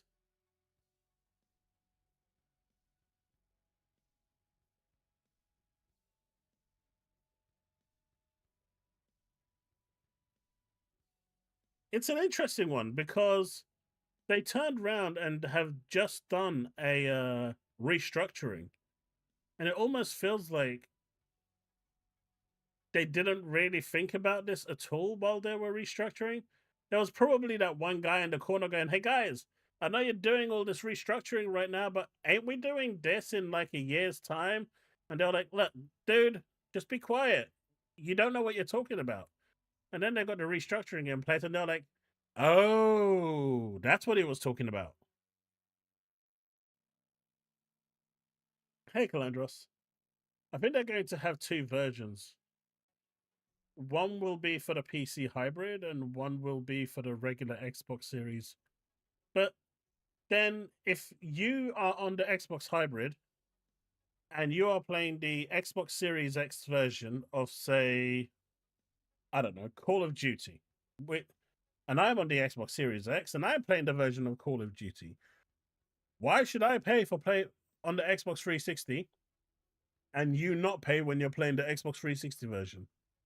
Obviously, you'll have access to the PC version through Play Anywhere. But if for whatever reason you choose to play it on the Xbox Series X version, why are you not paying and I'm paying? It's a really horrible place to put themselves into.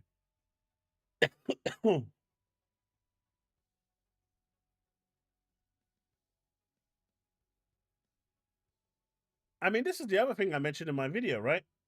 I think that there's no reason why the Series X, and that is an absolute waifu, why they couldn't release a script to partition the Series X drive. Not the Series S, that's just going to get left behind now. But the Series X. I don't see why they couldn't do that. They could release an update that gives you the option to do that, and it shouldn't be difficult to do that at all.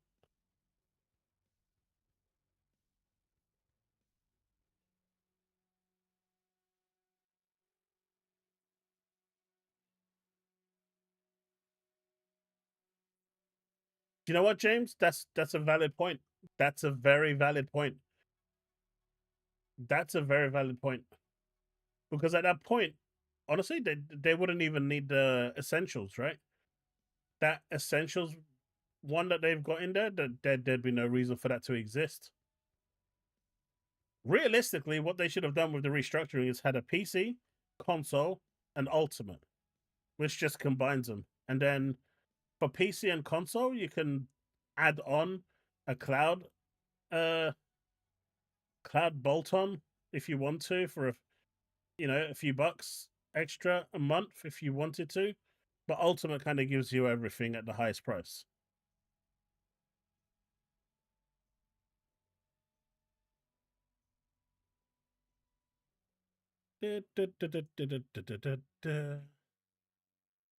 Oh no.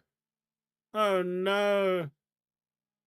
That EV retard just got timed out for God knows how long. And he's never coming back.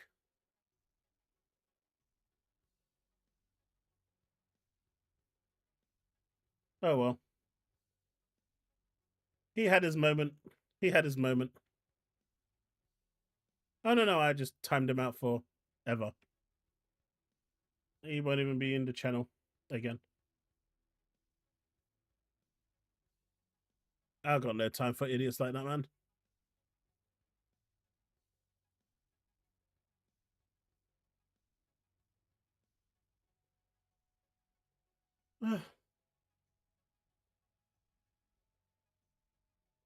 What can I say?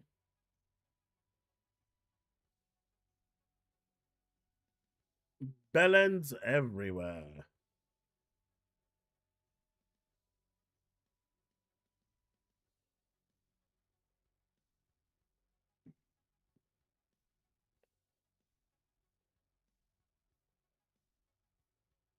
Yeah, that was like instant. I've got them, but I've got, I don't mind people saying something constructive and talking and whatnot. If you're just gonna come in and be a bellend like that, you get treated like a bellend, and that's it. That's it. Right? And there he goes, added to the permanent ban list. Yeah, he's added to my permanent ban list now. I've got no time for people like that, unfortunately. I'm actually quite tolerant of people, right? I actually like a different perspective. I like it when people come in and have a constructive discussion, but I don't deal with that.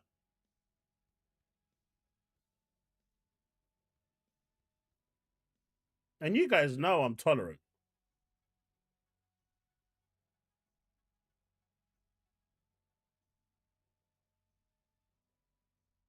Back just in time.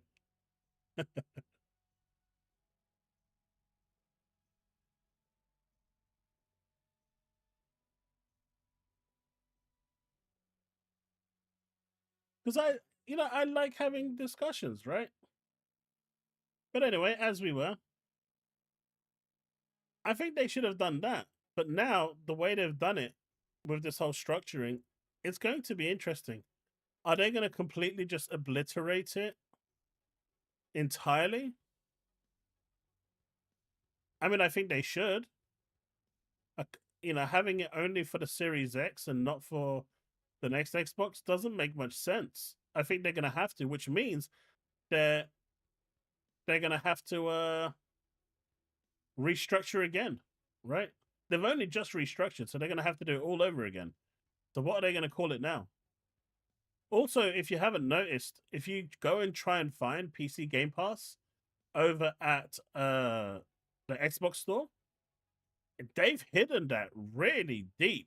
Like, they don't want you to even look at that. They've kind of just hid it off screen entirely under menus and stuff. It's so weird how they're trying to completely push you away from PC Game Pass.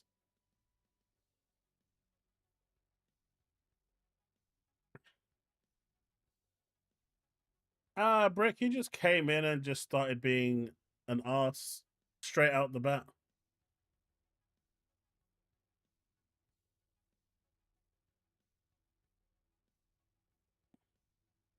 Just an idiot. Not much you can do about that, unfortunately.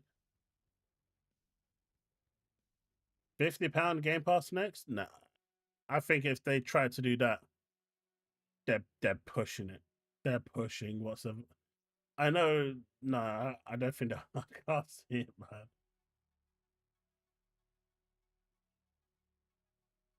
man. It's. I mean, that's one of the things I'm hearing, Jax. I don't think they will, honestly, but I think they're trying to kind of push people away from it because it's just so cheap, right? Especially with the direction that they're going with next generation. Why would you? I mean, you can play your games, your RPGs and everything else offline, right? You don't need Game Pass Ultimate if you don't use xCloud. It don't matter.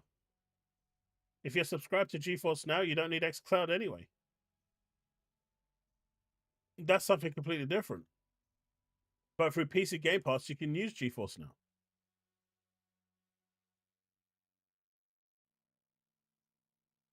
So I think they want people to move away from it. But time will tell exactly what it's going to look like. But also keep in mind that they're going to lose a lot of money by removing Game Pass, because all those people that are subscribed to Essentials or what was Core or what was Xbox Live, the very base model, right? Even if there was like 9 million or 10 million people that was on that, they're all gone. Overnight, that subscription is gone. Like instantly, because those people no longer need to subscribe. And they're gonna try and make that money back somehow. I don't know. I think they, with this new price increase that they did, especially with the way that they're going now and the direction that they're looking to go, I think they almost jumped the gun. Free Sky Sports subscription.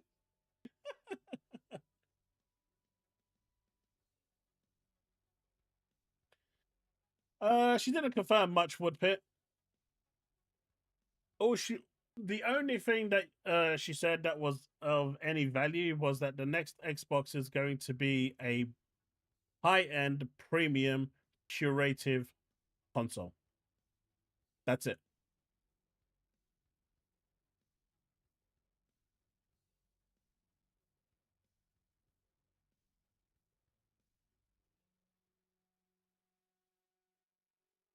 Yeah, but James, here's the thing. Are people going to buy it in the Xbox store, or are they going to buy it on Steam or somewhere else?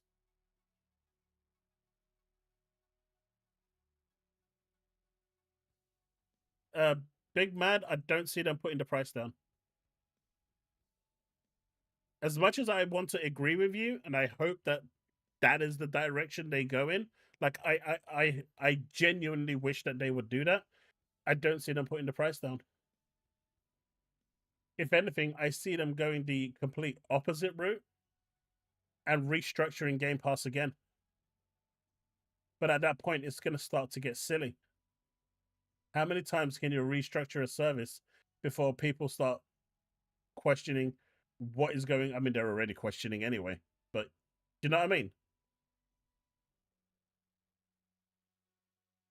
Candy Crush bringing in multi-millions every month. But it's not enough though, brothers, is it? Because it's already bringing in multi-millions and they're still increasing prices. So that's not really going to change anything. They want more, right? Because Amy Hood wants that 30% margin. And they've only hit 15%. If you remove the value of Xbox Live from the service, maybe that's going to help. The whole... I mean, if they remove Xbox Live, right, the paywall for Xbox Live, the games are stored on like a lot of the games are stored through the Xbox Live portal. Are they no longer going to be stored there? That's the question that, you know, there's a lot going on here. There's a lot to unpack. But chat, I'm just being summoned for a second. I am going to be right back. Give me a second. I'll be back in like 30 seconds to a minute. I'm just being summoned by the Mrs. Randa.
Alright, I'm back.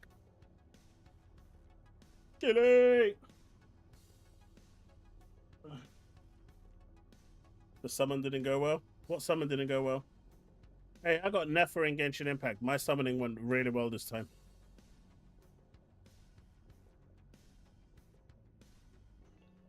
Paid game currency getting stopped? What are you on about? I am back! What is wrong with you?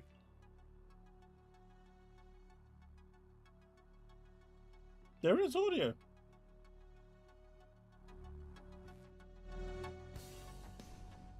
There is audio. There's no audio for the video because it's just too loud.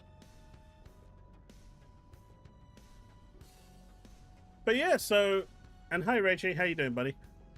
But I think it's going to be interesting to see how they actually go about it.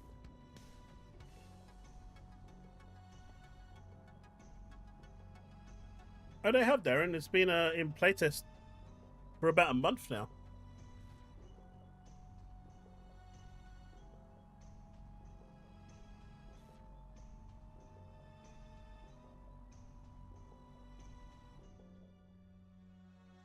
Oh, is this to do with CSGO or something? That CSGO stuff is crazy. Valve was mental about that, man.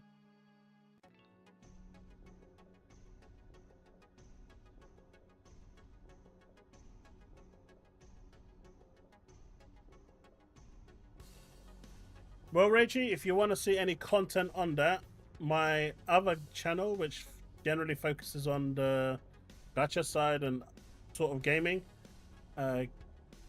Chaos Lounge Gaming, we've got a video up there already explaining the mod system, and we've got another 2 videos going up shortly to explain more of the mechanics and stuff that you'll encounter in the game. So feel free to check them out. They're short, bite-sized 2-minute videos. So feel free to check it out.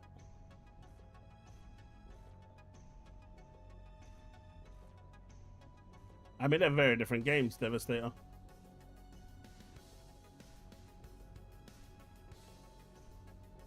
People with common items are now minted. Well, yeah. I mean, it lost 2 billion in value, right? That's crazy. Hey, Bullets. How was DCG stream? Did you enjoy it?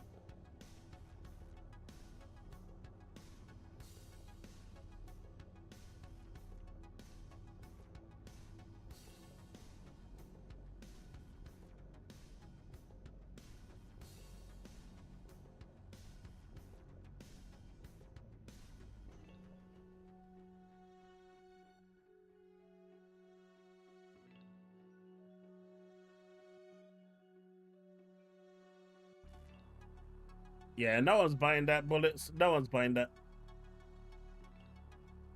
But yeah, I think it's going to be really interesting to see how Microsoft manages to, you know, weave its way through this one. The simplest solution is to obliterate it, but that's a lot of money left on the table. And they're going to lose a lot of subs. A lot overnight. That's just no longer going to be subscribed with people that just buy their games and don't care for Game Pass at all. So I think it's going to be really, really interesting.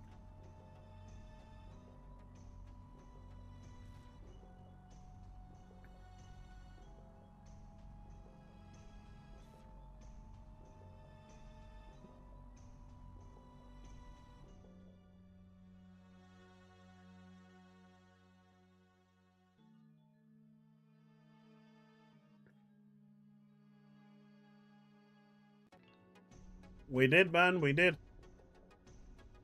There's no escaping. I bet it was Bullets that came in as EV as well.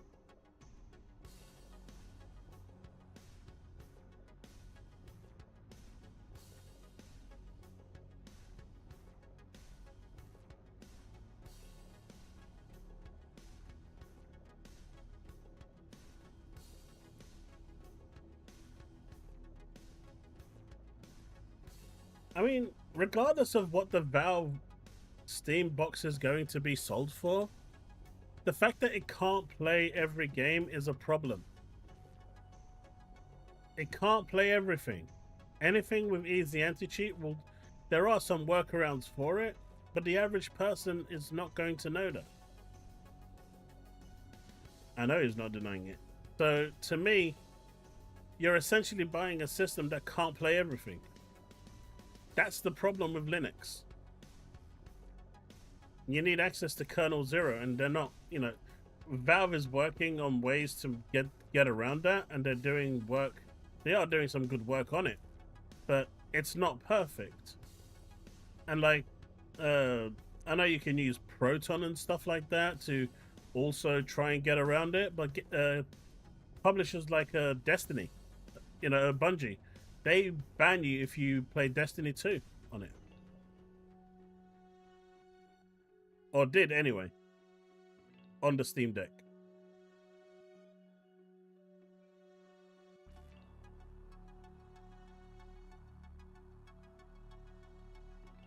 So, you know, that's my biggest problem with a Steam machine. You pay all that money and you can't play everything you want. Loads of free-to-play games, just unless they're specifically built and made where they're gonna allow stuff to go through, just won't work.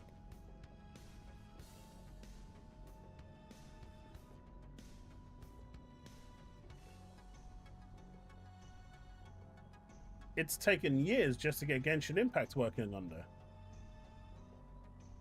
for example.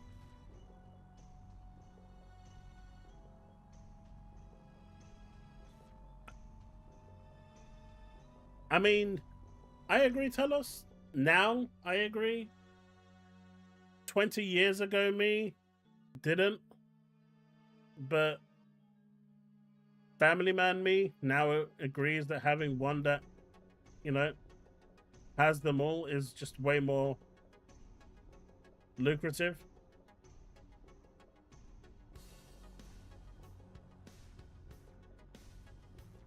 To be fair, neither is PlayStation. I've seen a couple of people glazing it. I just, from what I've played, and I am going to finish it one day, but it didn't capture me the same way as Tsushima did. I'm not saying it's a bad game, but I just didn't like the direction they went in.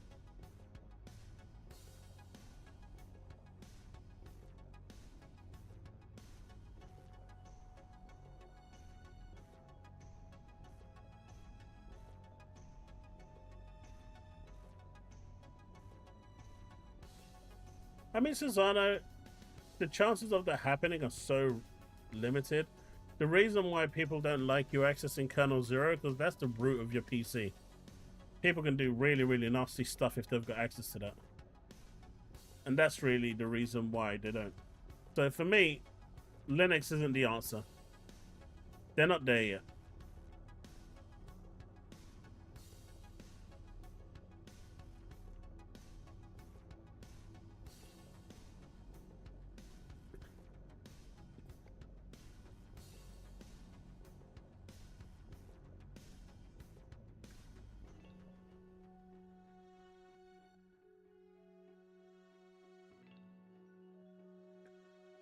Has anyone seen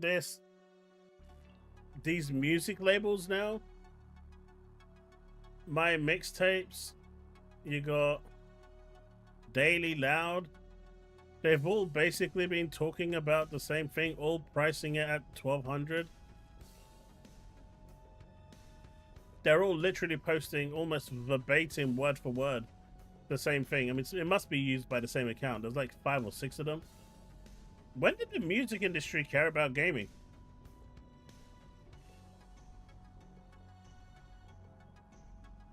Bullets, I only played it for about an hour and a half last night, early hours of the morning. It's a little rough around the edges. I had one bug early on in the game where I couldn't continue. But otherwise, the voice acting is cool.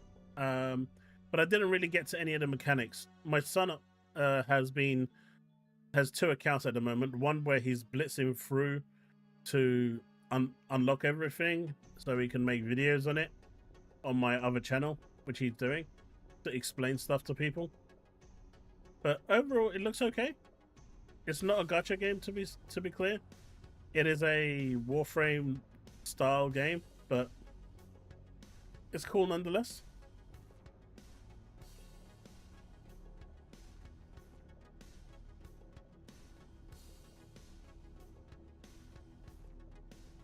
I think I've seen her wear that before. I don't think that's Photoshop. I think they literally just took it from something else. No one wants to see that, Taz. And Devin, thank you so much for the gifted sub. Weapon X receives a gifted sub.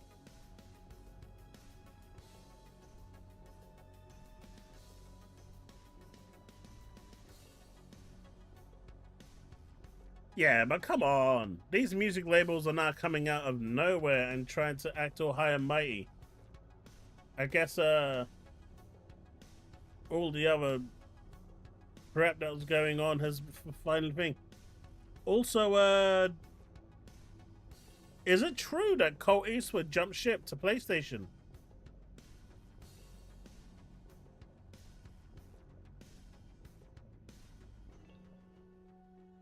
I heard he jumped ship.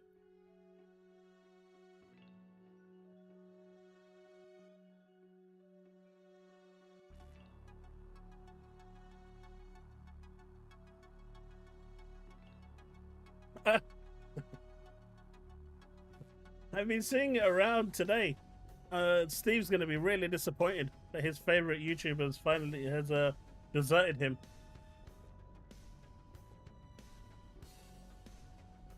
But apparently he's now become Team Blue.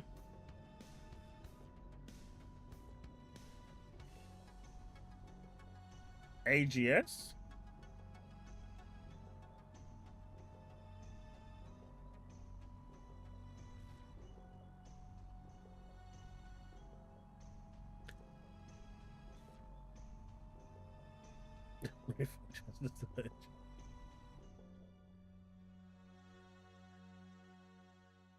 I don't know, I just thought it was funny. I'm just seeing loads of people calling him out, saying that he's a jump ship. Wooly Gamer, Puerto Rock, King Thrash.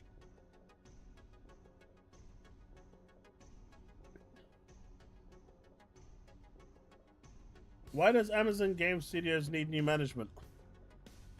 What did they do now?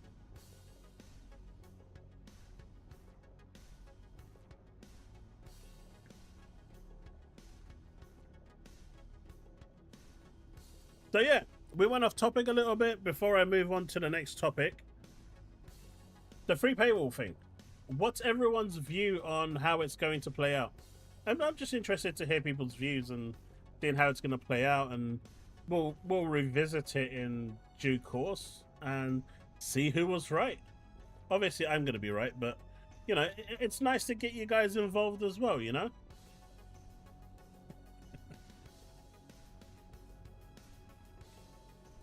Mag sprinkled the pony dust on him.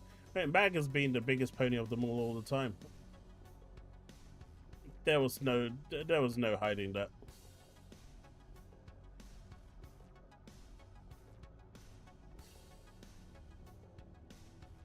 Man, he can do it. I'm not saying anything bad about Colt. He can do what he wants. He's a grown man. He can make content for whatever he likes. You see, Bags is in full support.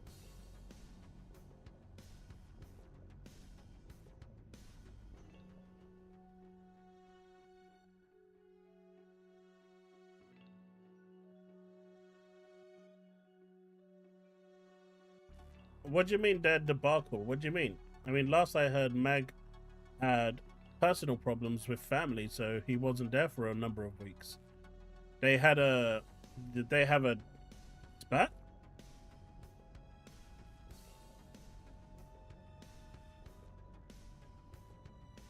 I'll see it.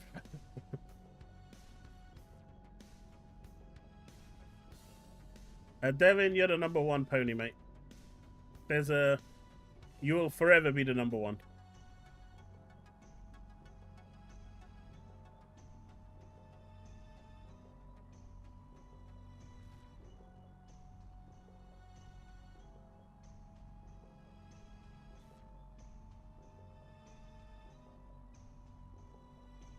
Why would they ban you for that, Raichi? That just sounds silly.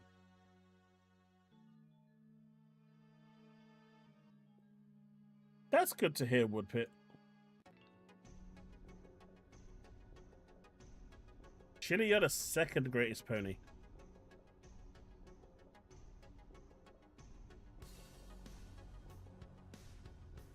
What if I make a factual statement about Gears?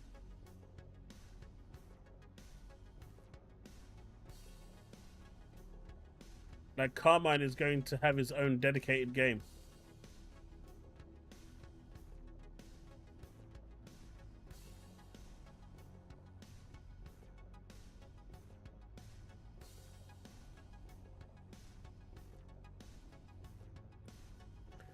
Gears would definitely require a sub for multiplayer, not for single player. Probably if you wanted to play multiplayer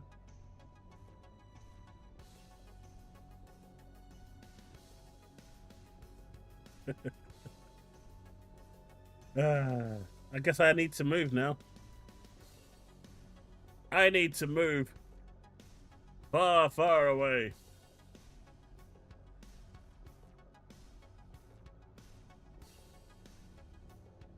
To the land far, far away.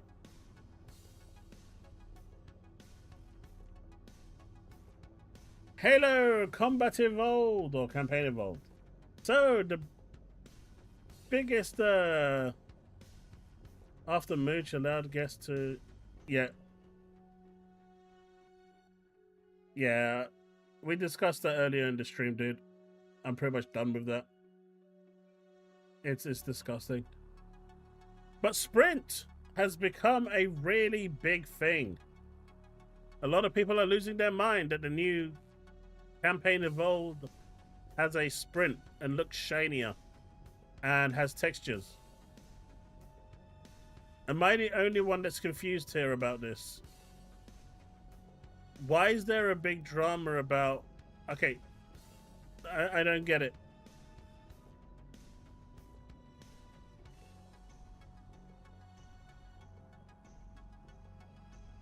I mean, I could just not give you my address. And you can't find me.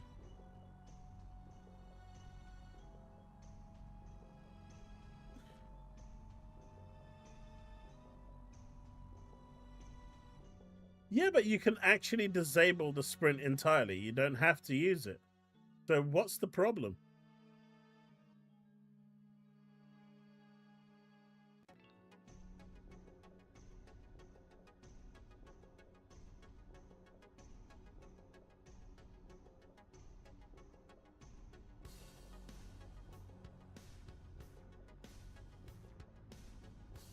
Which requirement was that, Sana?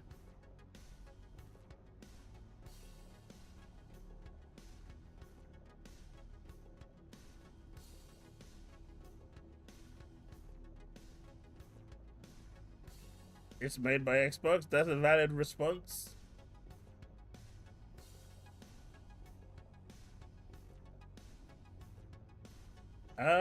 Pretty much at this point, I think. That's the way it's looking like.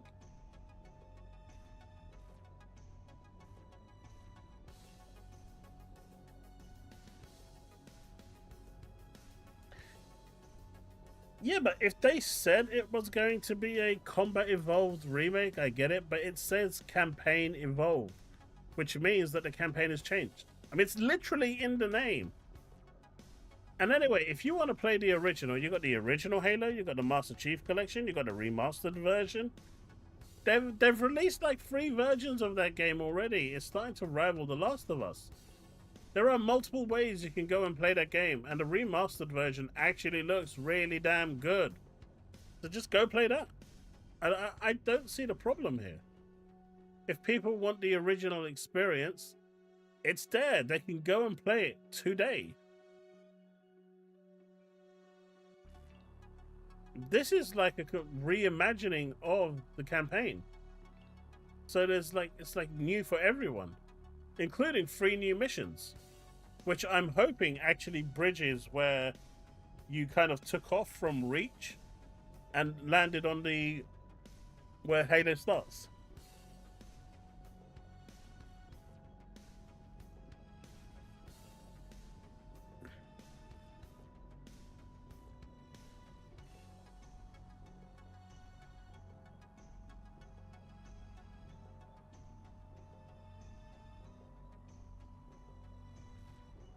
Pretty much, Chili. That's the kind of...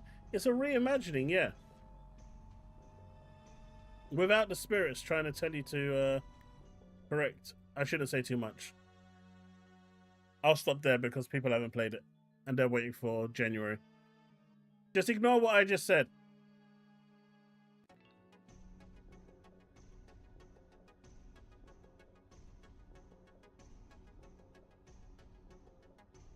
Yeah, but Byron, this is different. This is almost like a different game now. They're adding a lot to it. They're changing certain cutscenes. They're adding 3 new missions. They've added new weapons. They've added new ways to play the game. New, you know, aspects of levels have changed. So it's almost like a complete reimagining. Well, it is a reimagining of the original game. It's not the same thing. It's like, for example, for any Gundam fans out there, the 0079 storyline with Amuro Ray that lasted 39 episodes, Seed was essentially a reimagining of that whole series. It's that kind of a thing, but a little more closer to home.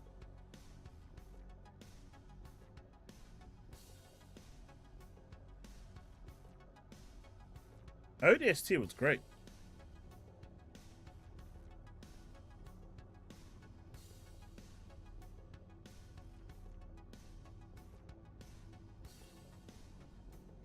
You've only ever played Halo Infinite? You're missing out, man. Grimina, go get MCC and get to it.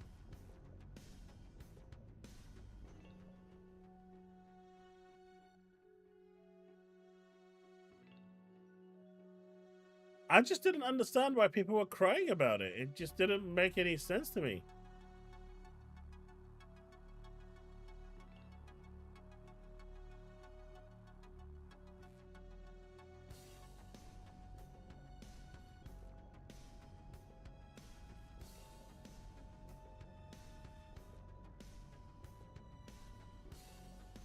What's this?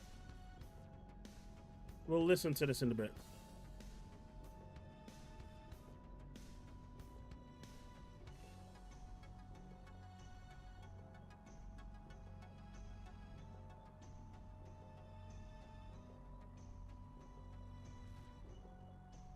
Your head now feels 4 pounds lighter.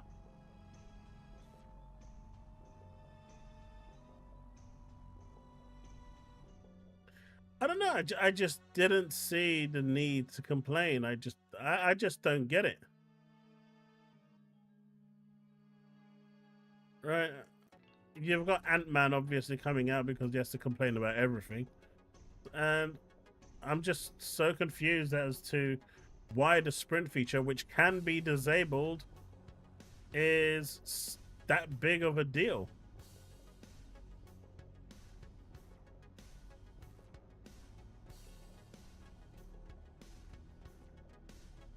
Hey, Portal player, how's it going, buddy? Welcome back. Been a while. Nice to see you here.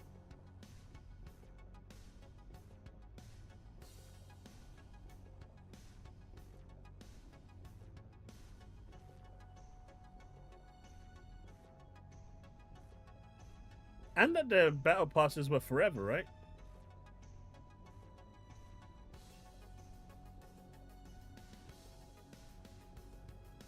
Hope you're doing well, Portal. Hope you're doing well. Hope it was nothing serious. What did you guys think of Destin's snarky jokes for Xbox content creators who have labeled their channel Xbox Nation? What are they gonna do now?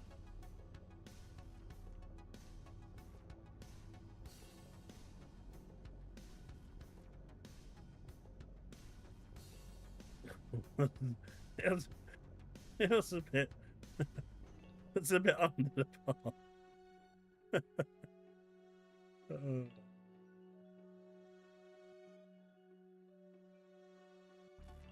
Well, if you moan about something, you make a video about it, and if enough people catch on, then you know, it gets your views.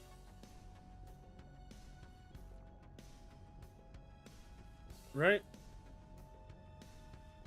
That is how it works. Everything these days is a grift. If you're making complaints, if you're having a moan, if you're doing anything like that, it's going to get you the views. And honestly, negativity just garners more interest, and it's sad. I get it, but it is what it is, man.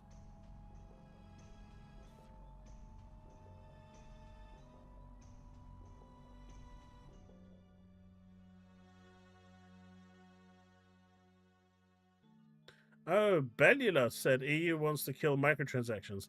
Mate, the EU has wanted to kill microtransactions for the past 10 years and they failed to do it. I don't see them doing it now.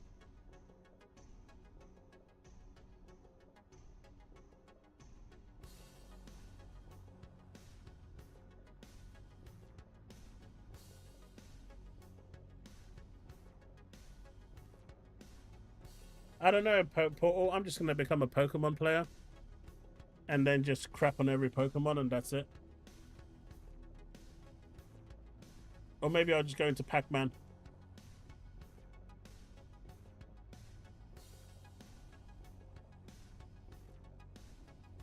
I mean, that's a valid point too, Sappho. Don't forget, MBG said that if Xbox were to go away today, he would have no content for his channel and he doesn't know what he would do. He doesn't know what sort of content he would actually deliver because he has nothing to deliver. So there's a lot of truth there too.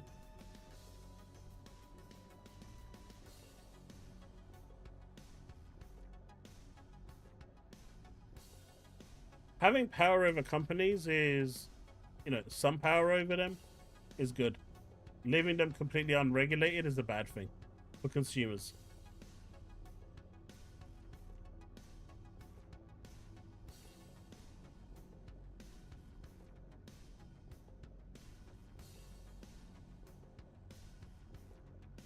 It's a good thing that I actually cover all sorts of games, right? Not just one.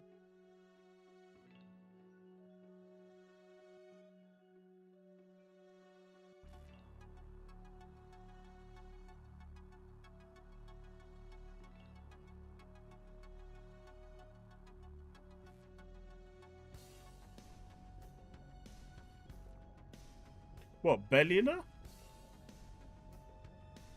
Bellula is one.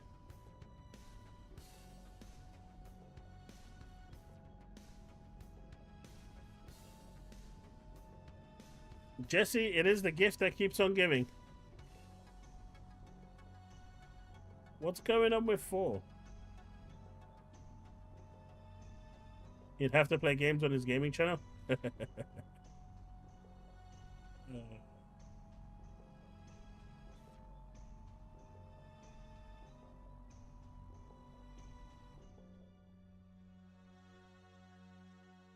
I mean, loot boxes are bad, right? It's a gambling situation. It is pure gambling, and it's designed to get you addicted, and it's designed in a way. I know they put all those, oh, you got to say to this disclaimer and that disclaimer, but they employ psychologists into into their studios to try and psychologically convince you to spend money. And the problem with that is it's really easy to get to kids. And so there's nothing wrong with cosmetics being in the game and then those cosmetics having a reasonable price that if people want the item, they can get it. What's wrong with having the item at a set value? There's no problem with that at all. But they won't do that. And that's the problem. I mean, just look at Final Fantasy XIV's new FanFest tickets at $265. At £85 when I went years ago, that was expensive for a ticket. And I bought 2 of them because I went with my son. But you want me to now pay like $500 worth, like £500 just to go for a day? Are you crazy? They've lost their marbles. So some regulation is good.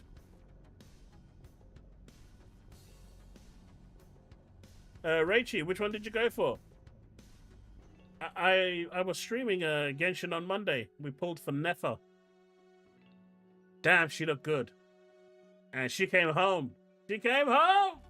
I'm so happy. I don't really care because I'm still...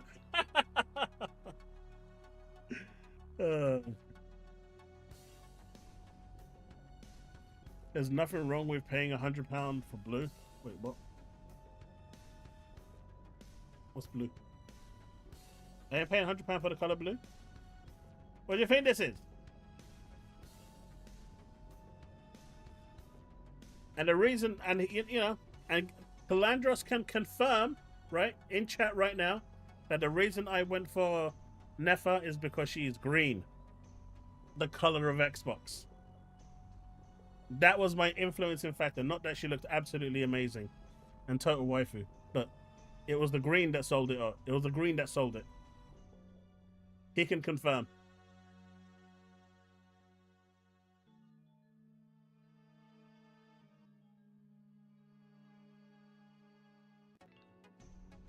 Do I consider, oh no, it's Alex, an Xbox Shield creator? I think he panders more towards an Xbox creator. I also think that he knows that by criticizing and mocking PlayStation fans, he will get a lot more views. I think he's playing them more than he's actually doing anything. I do think he is more on the Xbox side. I mean, he's not on PlayStation at all. He's definitely more pro Xbox. That's my personal opinion. People may disagree with that, and that is fine. But I also believe that the way he delivers the content, it's deliberate, done because it gets him views. And, you know, it's a hustle. And if people are going to go out, put themselves out there and make themselves look stupid, it is what it is. They're going to get called out. I mean, look at this guy over here, right? Where is it? Look at this guy over here. Crap Gamer's crying that he's not doing all this with the next Xbox and all this, and I'm not buying that shit. Don't buy it then. You know, no one's telling you to buy it. But if you're going to be stupid and start putting yourself out there in such a way, people are going to mock you. And because he's now more Xbox aligned, he does still mock Xbox fans. I've seen the videos, but it's not as much. So, you know, that's where that kind of comes in. I hope that answers your question.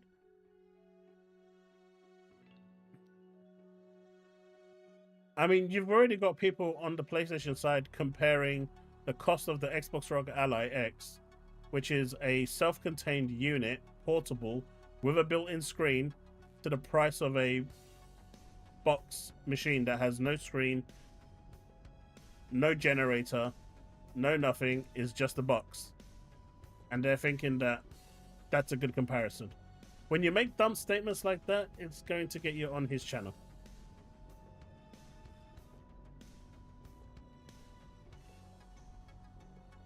No, Crap Gamer hasn't been with Xbox for...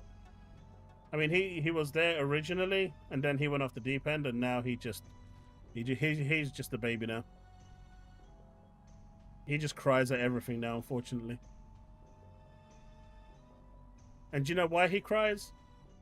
Because it gets him views. Because it gets him on the PlayStation panel. You know, it's part and parcel with the whole thing, the question you asked me. It's all pandering and trying to stay relevant. It is what it is, man. People do what they need to do to stay relevant.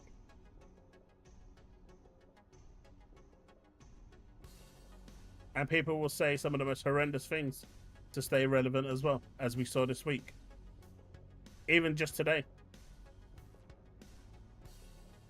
You know, apparently women should not be employed at Microsoft anymore. That was actually posted today from someone in that panel. It's crazy. So it just depends on how you want to go about it, man. Everyone is looking for a way to stay relevant. I just don't want to even get involved with that stuff.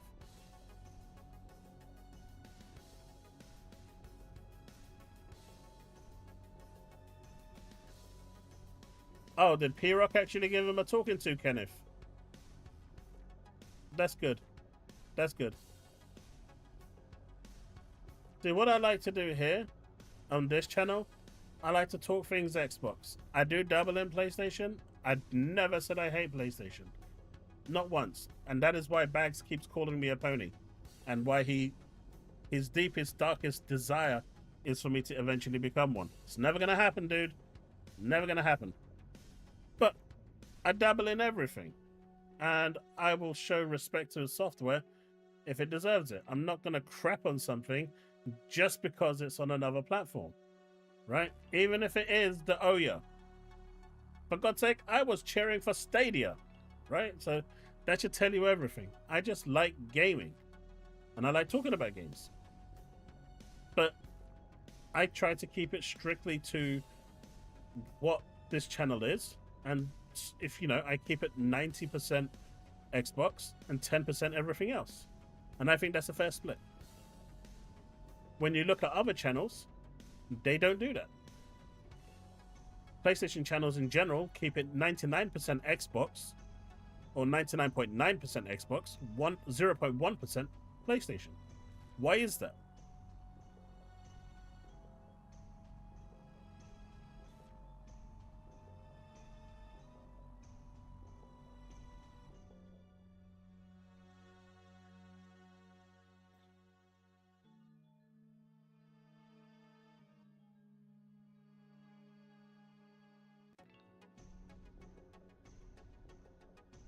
Yeah, when Phil Spencer shamed him in that historic tweet that everyone will remember, what do you mean it will? Never, Bags! Never! I mean, that's a bold statement to make, but never! I'm buying the next Xbox. End of story. And if I don't, Steve will anyway. Just to maintain status quo.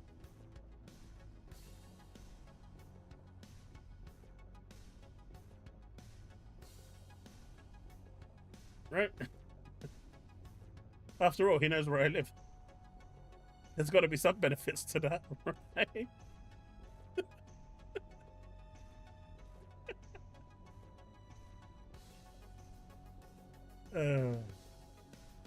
But ultimately, what Phil said to him, was it wrong?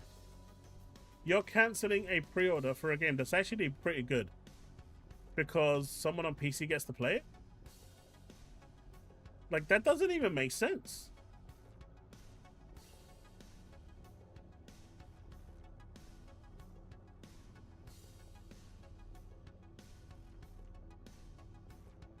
So for that reason, I think he's right. But apparently, Satya Nadella came out and decided to make a speech. We're gonna listen. We're gonna listen to what Satya Nadella said. All right, let's hear what Mr. AI guy says. Yeah. To us, gaming. Wait, is this actually real or is it AI? I might have to open the volume a little bit because it sounds quiet. I don't know if it's actually real. Yeah. To us, gaming on Windows. Yeah. And of course, Steam has built a massive marketplace on top of it, and they've done a very successful job of it. So to us, the way we are thinking about gaming is, first of all, now we're the largest publisher. Yeah. After the Activision. So therefore, we want to be a fantastic publisher. Similar approach to what we did with Office. Yeah. We're going to be everywhere in every platform. So I fucking called it, didn't I? I called it. He wanted Xbox to be what Office is to Windows.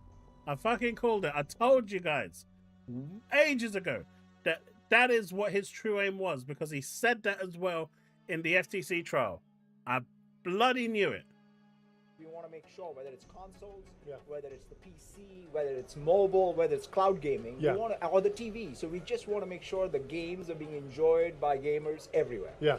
Second, we also want to do innovative work in the system side, on the console and on the PC. Yeah. And bring, it's kind of funny that, people think about the console, PC as two different things. We built the console because we wanted to build a better PC, which could then perform for gaming. Yeah. And so I kind of want to revisit some of that conventional wisdom. But at the end of the day, console has an experience that is unparalleled. Yeah. It delivers performance that's unparalleled. That pushes, I think, the system forward. So I'm really looking forward to the next console, the next PC gaming, but most importantly, the game business model has to be where we have to invent maybe some new interactive media as well. Because after all, gaming's competition is not other gaming.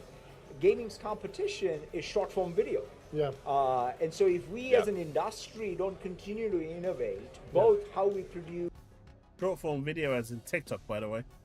What we produce, how we think about distribution, the economic model, right? Best way to innovate is to have good margins. Yeah. Because that's the way you can fund. So interesting saying gaming's competition is short-form video. Feels like the entire world's competition is short-form video. That's actually quite interesting, right? So what he's saying there is this, what, in a weird way, I mean, and as he said, I mean, he already changed the way Office works with Windows. It never used to be available anywhere outside of Windows, and they pushed it out to everywhere, and they made bank with Office. And so he's never been one that likes exclusives. He hates it. And so that's what he wanted for Xbox. That was his desire, and he said that in the FTC trial as well. But what he's saying here is with that 30% margin, they can invest more. And what they're competing with now is the short attention span that people have, but all they do is watch short, medium content. So they want to grab those people now and bring them to gaming as well.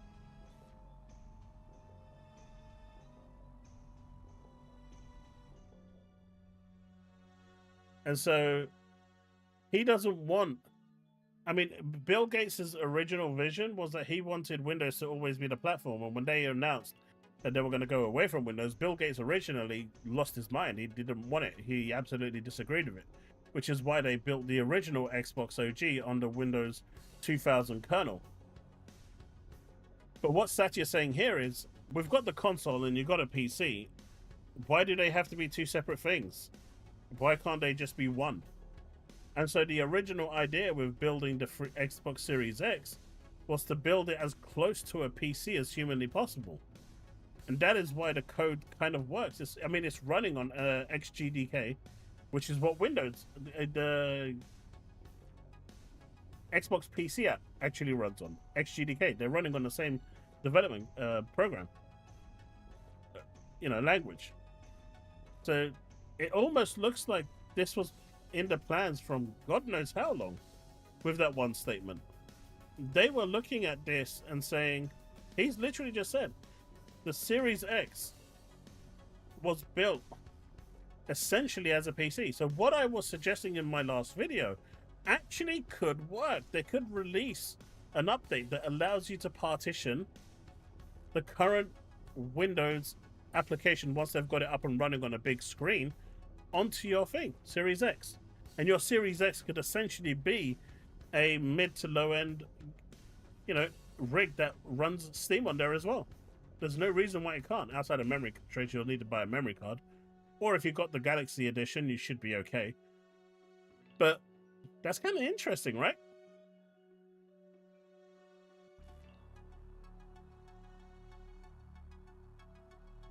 The real in television, I don't think there is a single soul out there that doesn't understand that. There isn't a single soul that doesn't understand that any corporation is ruthless. Whether it's Microsoft, Apple, Sony, it don't matter. They're all ruthless. None of them care about you. They care about your wallet, though. They're good friends with your wallet. End up with like 1 megabyte of free. No, that 1 mega. No, Steve. You'll end up with 1 megabyte of free space after you install COD.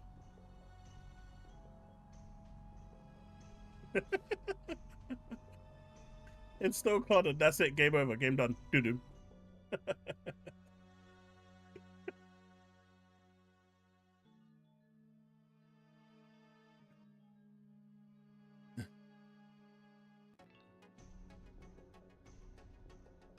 It's all about the money, Telos.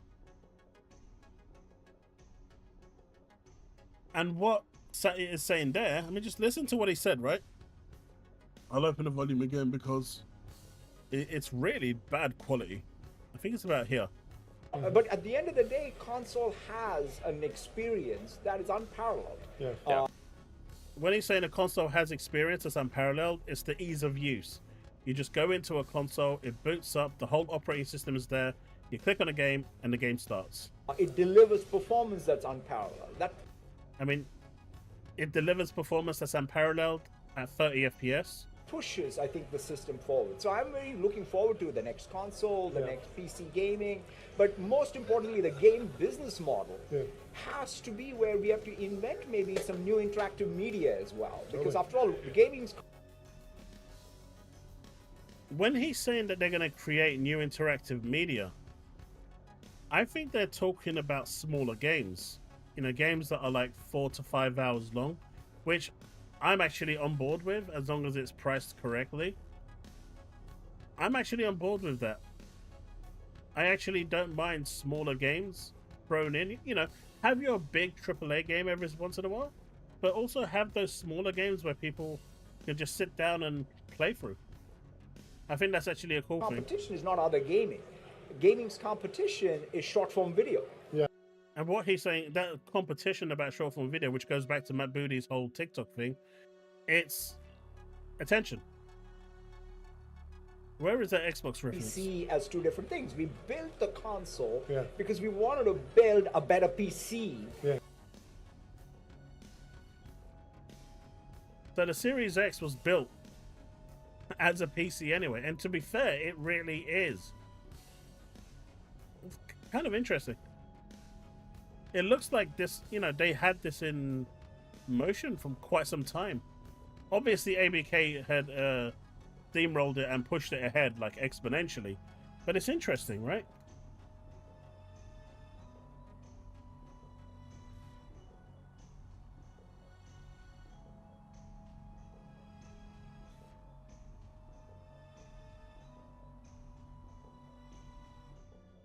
These people genuinely underestimate how ruthless Microsoft is, otherwise they wouldn't be saying such ridiculous things about Microsoft being dead. Microsoft ain't dead. Microsoft's a $4 trillion company. They didn't get there by playing nice, I can tell you that.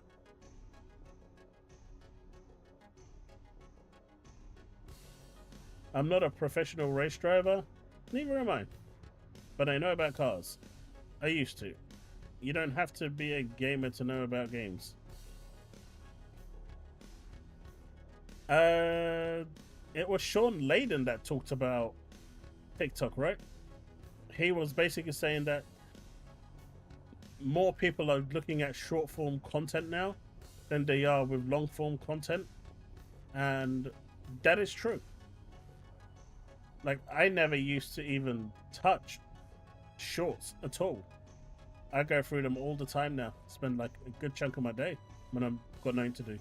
In fact, I spend more time on shorts than I do playing video games at times when I'm just not in the mood. But Sean Layden made that statement a while ago. Now, I think what Matt Booty said was right. I'm not saying what Matt Booty said was wrong. My issue with what Matt Booty said was the timing. You already had people emotional over Halo going to PlayStation. People knew it was going to happen. We all knew it was going to be there, right? And, you know, I said myself, when it happens, you know, things are going to go bad. Even if it is just for 24 hours, you're going to see a reaction. And everyone did have that reaction. It was an emotional time. Why pile on that sort of a response at a time like that? That was my thing against it. Not against what he said, just the timing. I just think, but he didn't have control of that. Obviously, the media did. They wanted to double down on the, you know, the situation, which is really annoying, but that's how media now works.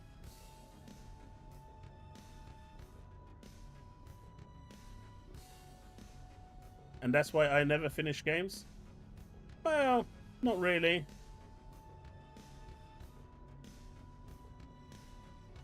I find this is just me, but when a game is like 60 hours long, if the pacing isn't good and you're stuck doing the same thing over and over again, it gets repetitive and it gets boring. And once it starts hitting that point, I stop playing. And a lot of these longer games get to that point. The good thing about Hellblade and Keeper and stuff like that, they never made me hit that point. Another game, what was it? Escape from Butcher Bay. I don't know if anyone's played that. It was on the, I think, either OG Xbox or the 360. I was playing that, and I still remember it to this day. I was down a corridor, and I said, you know what? At this point, I've kind of had enough of this game. I was about the 8.5, 9 hour mark, and I said, I'm kind of bored of this now. I've hit the point where the game was fun. Now it's kind of starting to drag. And the next corner I turned, the game ended. That's perfect. The fact that it never really truly made me feel that way. It ended where it was supposed to. A lot of the games nowadays, they're like, hey, the storyline is like 4 hours long, but we're going to add 50 hours of bloat in there just for no reason, just to keep you playing. And I don't want that bloat. Just give me that 4 hours of gameplay. As long as it's good, it's fine. And as long as it's priced well. I don't mind longer experiences as long as the pacing is good. The pacing has to be good. If there's like a lot of bloat in there, I don't want bloat. Because bloat is just a poor excuse to extend the duration of a game. You know, littering the open world map with 1 billion things to do that's not really going to do anything, doesn't add any value to the game other than a completion's sake. Or forcing you to do it because you have to unlock a certain skill or certain thing or go do certain things for no reason whatsoever. That sort of thing is counterproductive to me. I don't like that.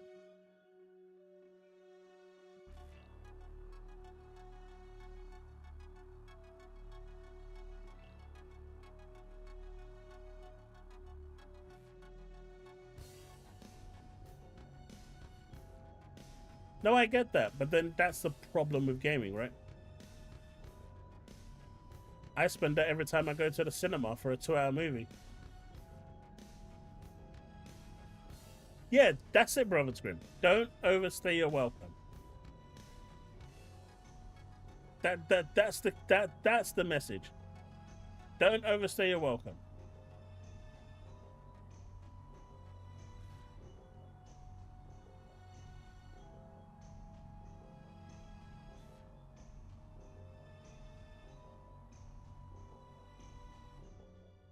Once it starts to become like a chore, then they've already lost you. But this was actually quite interesting, to say the least. I mean, it's clear where they're going.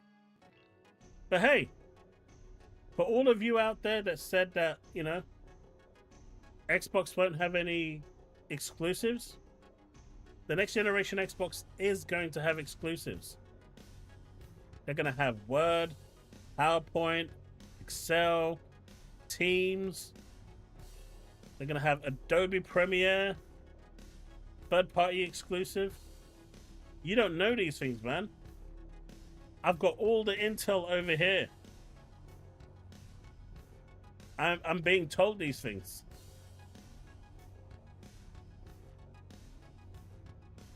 Minesweeper?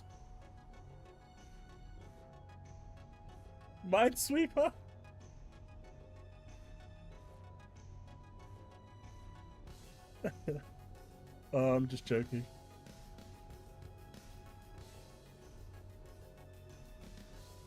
Bubble Breaker, what's that? I've never even heard of Bubble Breaker.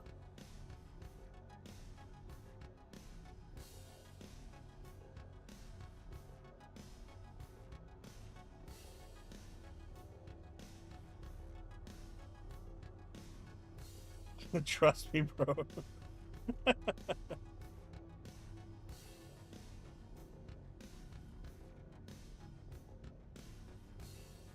I don't know.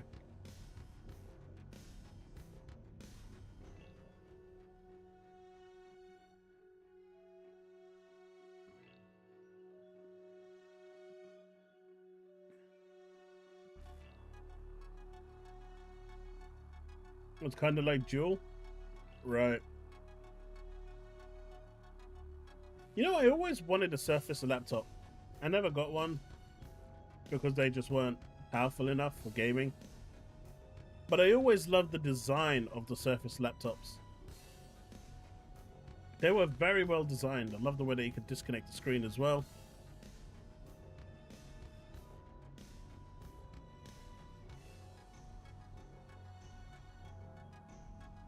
Have a good night, Steve.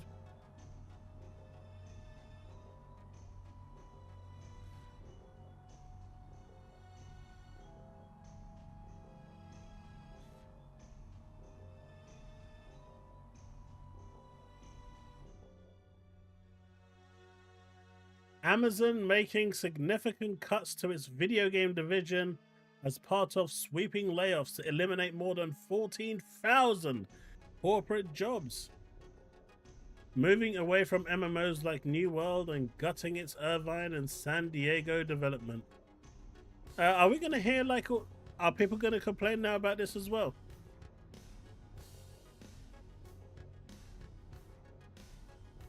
Is this going to be like the next big drama? This is they're letting go as many people as Microsoft did. Let's see, where's all the PlayStation fans? Where's Nibs? Nowhere.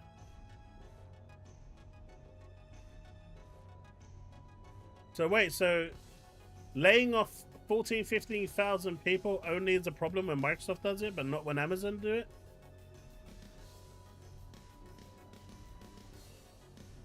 This is why I say they're fake, man. They're all fake.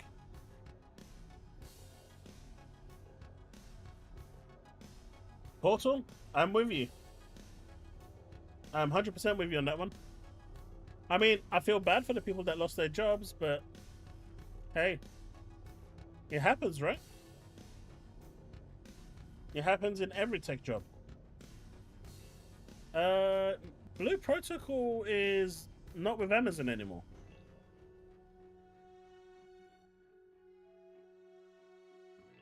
Amazon got rid of it. Blue Protocol is with some Japanese studio now. And they completely just turned it into an asset flip from last I heard. Which isn't great. But yeah, Blue Protocol was just bad. Which is a shame. If it is with Amazon, that even explains more. But I've heard New World was actually doing okay. They've actually released another update, right?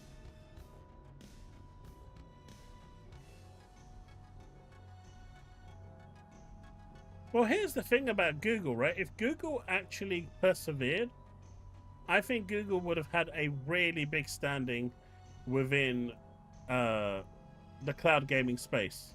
Because the actual service that Google offered was excellent. It was even better than GeForce Now. They literally had the best cloud service on the market. And to this day, they probably still do. But Google just are not reliable. People just didn't trust them. Like everything, they just get bored and move on to the next shiny thing. And they didn't disappoint with Stadia. They just gave up.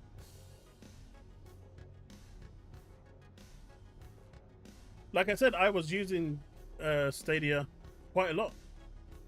It was the easiest cloud system to get into. And what they had planned for Stadia was crazy. Like, you could be watching a game on YouTube, right? And then if that game had a playable demo, you could click play demo and it would boot you straight into the game. These were all the things that they had planned for it, which they were supposed to get working. But they released it half-baked, and by the time it actually got to where it was supposed to be, in a really great state, Google gave up on the idea.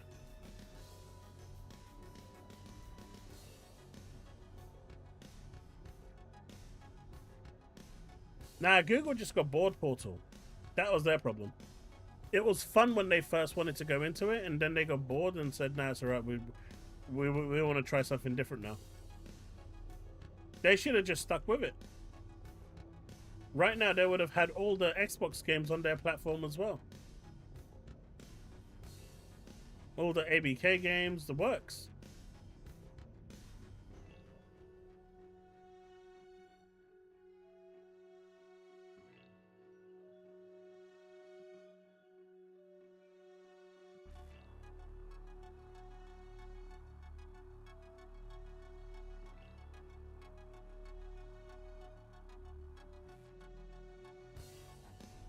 Cesano, all this tells me here is that Amazon is focusing on Luna. That's it.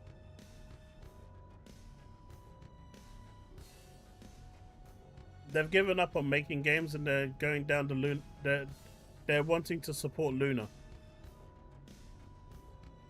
which is their cloud streaming platform.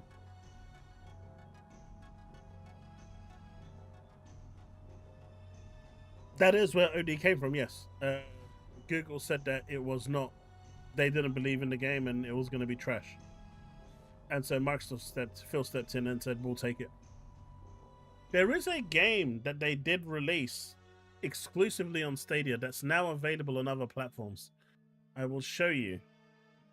If you guys get a chance to play this, I highly recommend it. I really, really enjoyed this game, full disclosure. I completed it on Stadia as well. It's a really good, solid game. I don't know if it's available on Xbox. I know it's available on PC and PlayStation 5. So this is the place that I can't see if there's an Xbox version of it. There is. There is an Xbox version. So let's go with that one. I really enjoyed this game. It's a small game. It's not very long. I'm putting it on screen now. Cut the music. Okay. But I really enjoyed this. Yeah, Prime Gaming is no more as well. It's just turned into Luna, which is sad.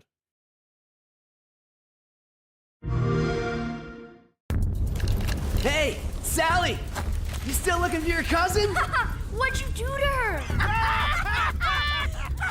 Sally, we know you're here. You can't hide This from game us. is so good. I highly recommend anyone just play it. Just play it.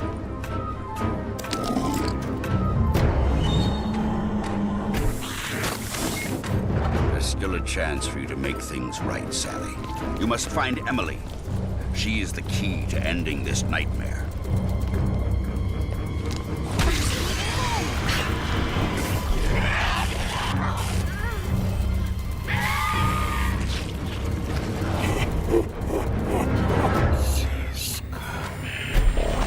Oh, that's loud. Sorry, it was a bit loud.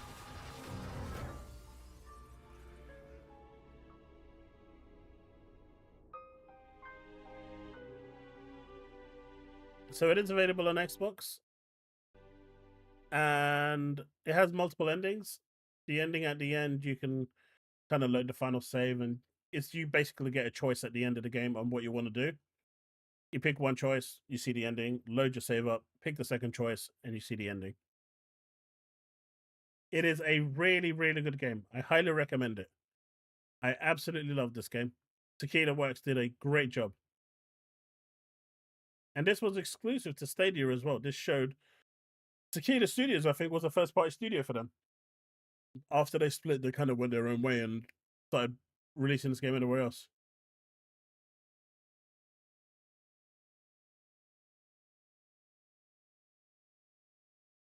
Take it easy, Ghosty. No, I haven't even died yet, Devastator. Although I still don't know what to play for Halloween. I mean, I could technically play this again. I don't know. I can't decide what to play for Halloween on the 31st. I don't want to play a really long game or a meaty game because that kind of defeats the fun.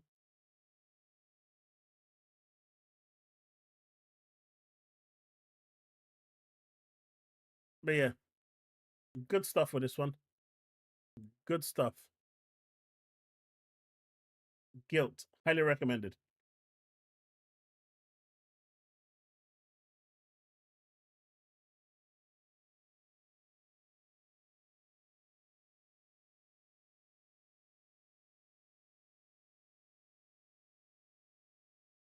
It's not scary though, is it? Play Power Wash. No. No, we've already agreed with Gollum.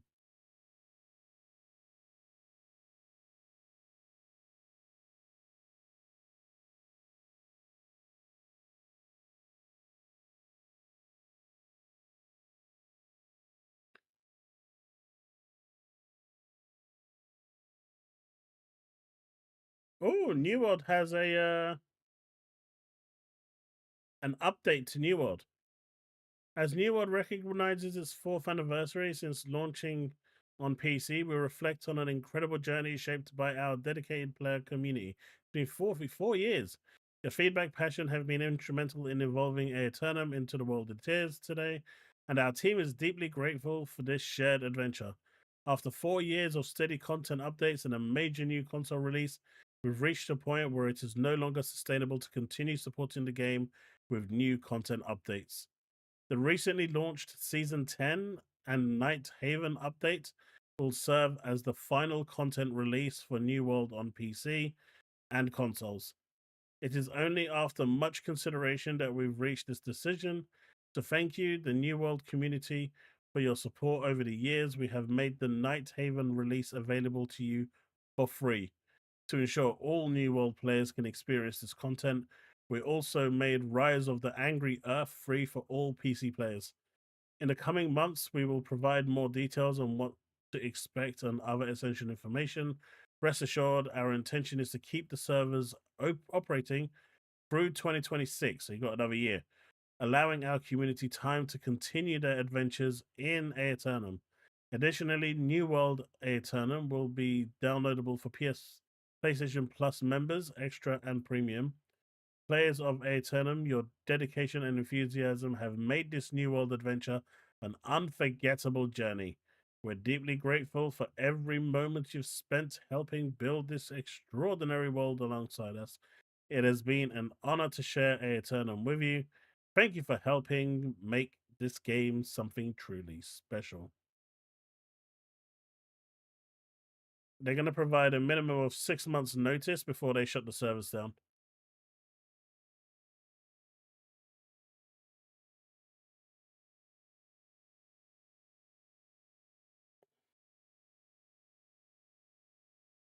It's gone, Chile. It's gone. It done.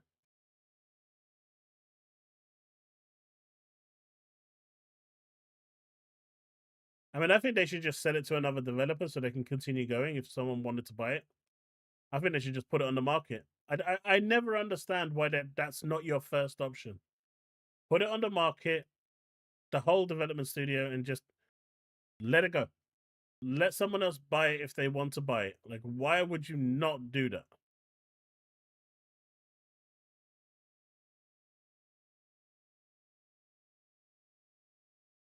Ginger Prime's a good guy.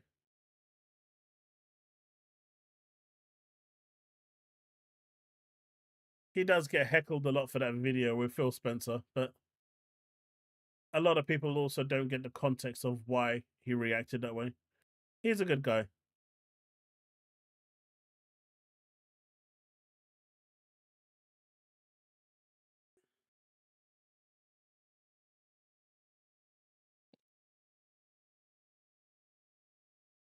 I guess not. Or Amazon just wants out of everything. They just want to focus on Luna because the Luna is a sustainable model, right? They give you the free tier as part of Amazon Prime. And then you get the paid tier, which is like £8, and then you can subscribe to like the Ubisoft Plus tier, the EA tier for extra money. So you can play all your games there. Also, if you actually own a game, you can play it on the service as well. You don't have to actually subscribe to play it on the cloud.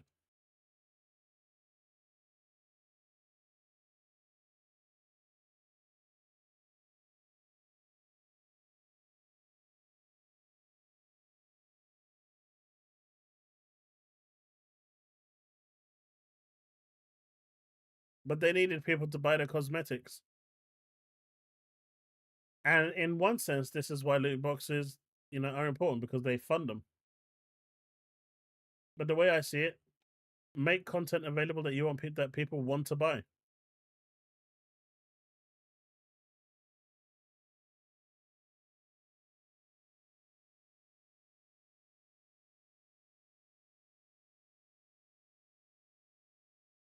I mean, is anyone even playing Blue Protocol? I know it's still running, but my son played it and he just wasn't happy with it at all. And the fact that there's no English dubbing in Blue Protocol absolutely just alienated like a whole community entirely. No one wants to sit there and constantly read text, right?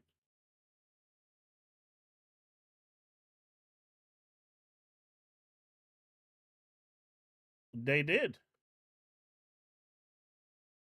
But they can license that out, right? They can license that IP out. Licensing is where it's at now.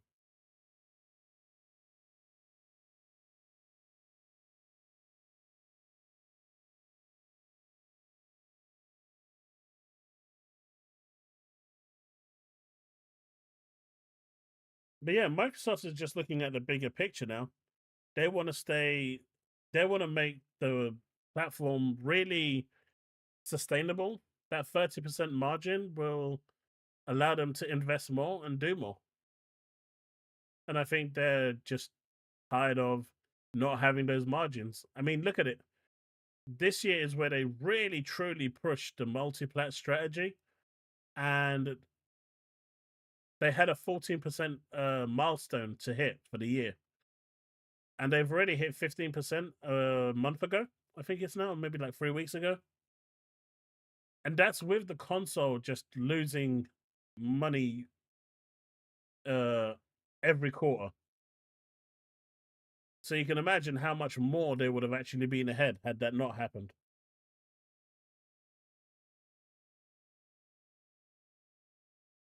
CN is dead. Global is in season 1's honeymoon period. Yeah, that doesn't surprise me.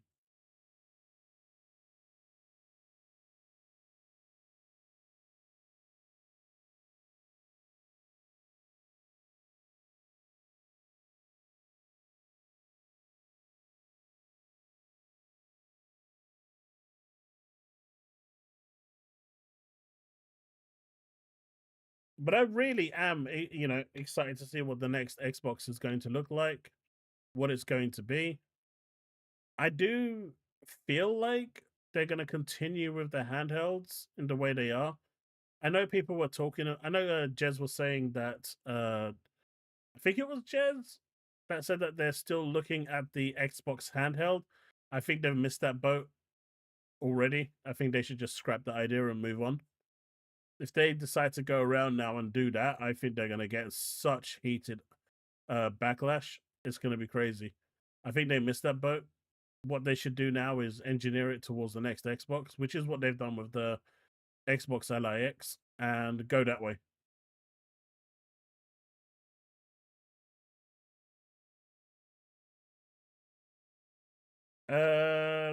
No, it's too small a number.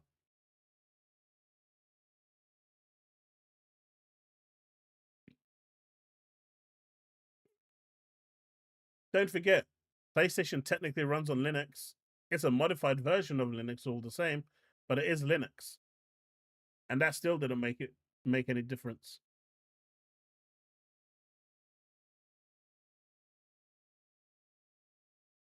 Is there anything that you guys wanted to react to? Is there anything interesting? I think Xbox now is at like 35 million. Not a lot. But at the same time, Microsoft has positioned themselves to not sell the device. So it's not really a fair comparison, I would say, Reichi.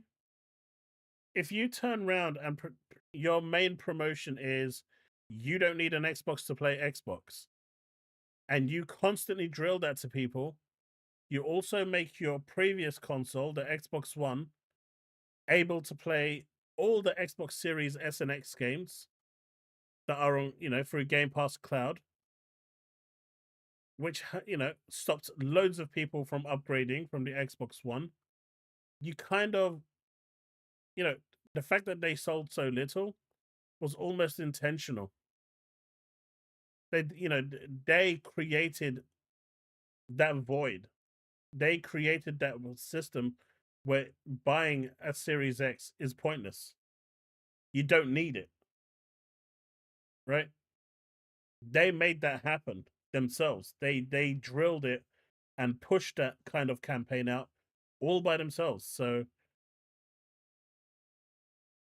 there's clearly a bigger plan there. And what that is that they want to become a third-party publisher.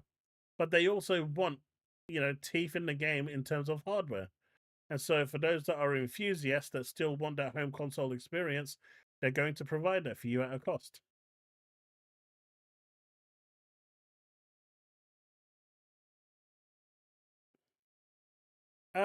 No, that was just because Sony wanted more money for the drives. And they weren't willing to give Sony the money. But Sony owns the Blu-ray medium.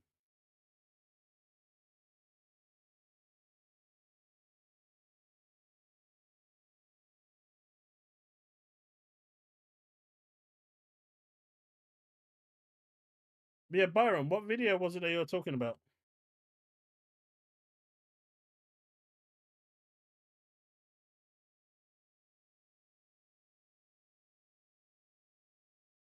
I mean, look at it, right? If they don't, the next Xbox that they're building, if it's sold at a cost, it's not going to affect the bottom line at all. And they're not going to make a lot of them. They're going to make them pretty much for demand.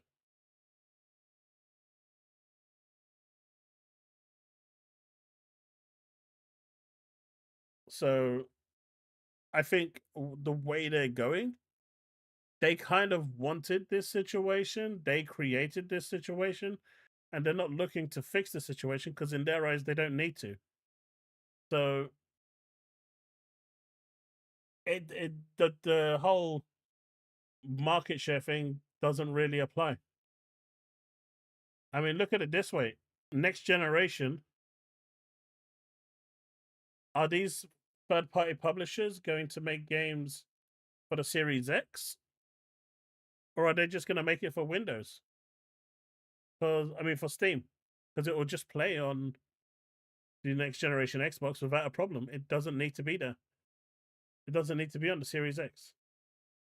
They don't need to make a Series X version of the game. So, we next generation, we could be seeing all these third-party publishers just completely and utterly just ignoring Series X straight off the bat because it's going PC.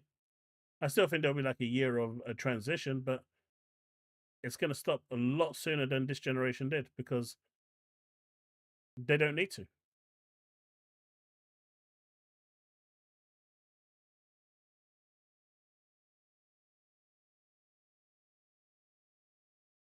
I mean, feel free to send me the video on Discord then, Byron, and maybe we'll check it out on Thursday.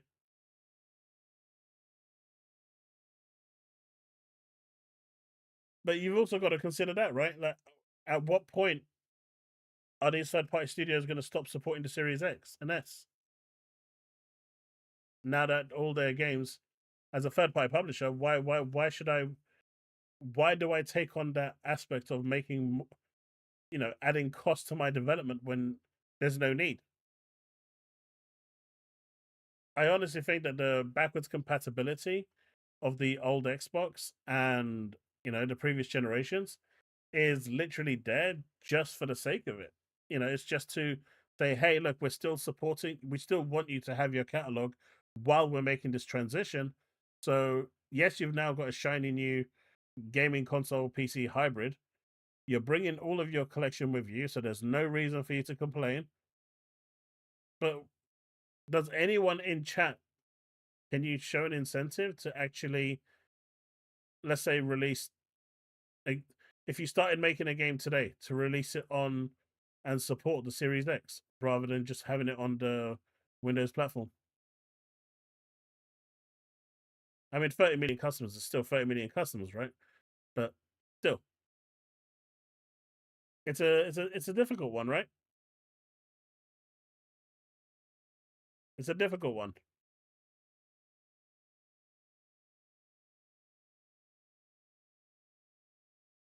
I think Sony's. I mean, the rumors are strongly suggesting that it's going to have a detachable disk drive, but I also think this is going to be the last disk drive generation we have. Next generation is going to be the last one. Everything goes full digital after that. I think we've got one more generation of discs.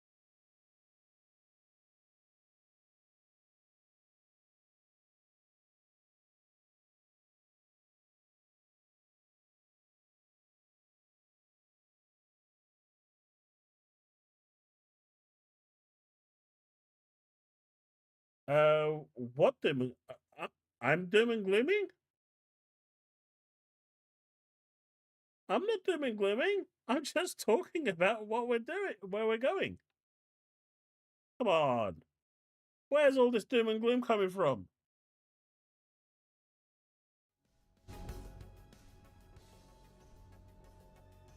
There's no doom and gloom with me. I mean, just look at Hoyoverse. They're like Brick said. They've decided that the PS4 is dead weight, and they're saying goodbye, PS4. We're no longer developing for you. Goodbye. They're basically saying if you want to play the game now, go buy a PC, a mobile phone, or a PS5, or an Xbox. Honestly, the Series S now is the cheapest way to play Genshin Impact.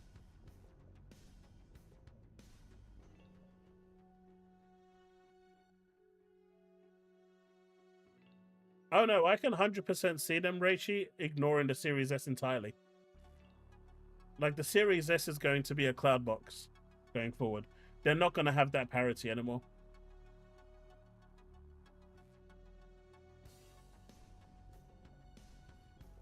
You know, that parity will lift straight away. So, I can see the Series... You know, the only thing that I can see that will work in Microsoft's favor is the fact that they were forward-thinking. Because they were. And I'll tell you why they were. The Series X is running on the XGDK, right? Which is the same, essentially the same thing as the Xbox PC app. It reads XGDK. That's why you can start on your Xbox, go to your PC on the PC app, and continue. Obviously, they've started tinkering about with it now and pushing it more towards your Microsoft account. But that was essentially why, because the version that you play on your Series X is the same version you're playing through the PC app. All it's doing is giving you better textures, and you're able to have more options. You know, all your options are unlocked. So you've got all of that PC configuration for you. So I can see them downscaling games to this Series X. And even if it is going to run at 30 FPS, I can see that because the forward thinking of what Microsoft engineered with the Xbox Series X and S will allow that. But I think the Series S is just at that point going to be too low of a platform, and making that your cloud box, which is something that Microsoft has wanted for a long time anyway, makes more sense. It can run the more basic stuff, but anything that's going to be next gen is going to be too much for the Series S.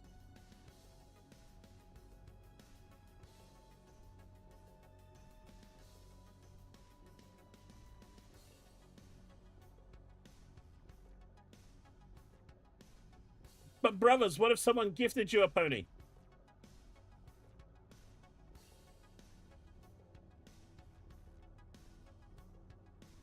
So, Woodpit, there's two ways that I mean, on the actual machine, I don't think it's going to be emulators. I think it's probably going to be virtualization. That makes way more sense, and it'll save more resources. So that, and you know, they're working with something similar to that on the Xbox Regular X. But anything below that, it doesn't make sense.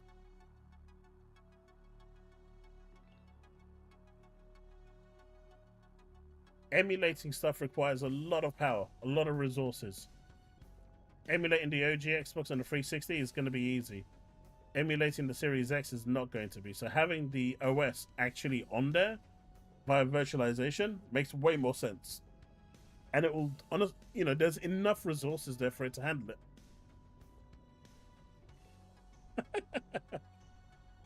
But yeah. No, I don't doom and gloom. I was originally upset with the Halo news, but that lasted 24 hours and then I was over it.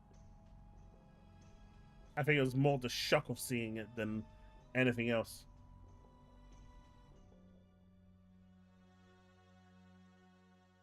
The PS4 and the PS2 were good eras. PS4 was good. They had loads of games.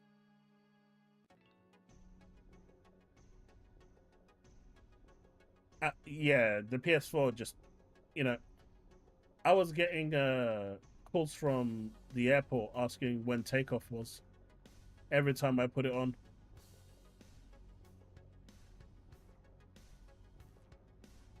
Exactly, Susano. Virtualization is just an easier way to do it. And I think that would, you know, the ROG will probably work way better with virtualization than the other system. So I think Microsoft's forward thinking in this regard, like Satya said, we built the Series X, you know, as close to a PC as possible, was with this in mind. I think this was the plan all along. So, you know, there is an opening there for them to support the Series X. I just don't think it's going to go past the Series X. At that point, they don't need to support anything before that. The parity was only with the Series consoles. The next generation console doesn't need to. Cloud is always there for anything else that they need.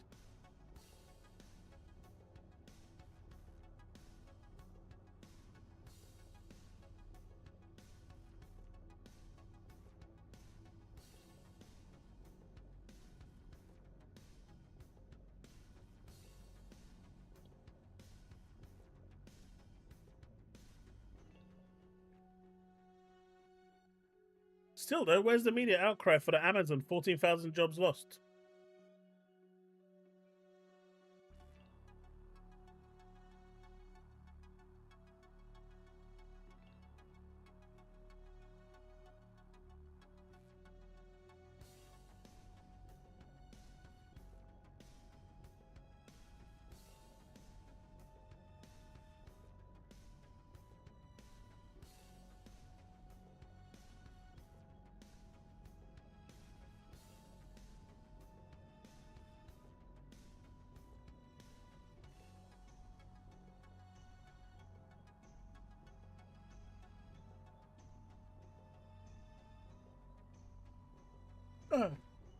Is there anything else anyone wanted to discuss?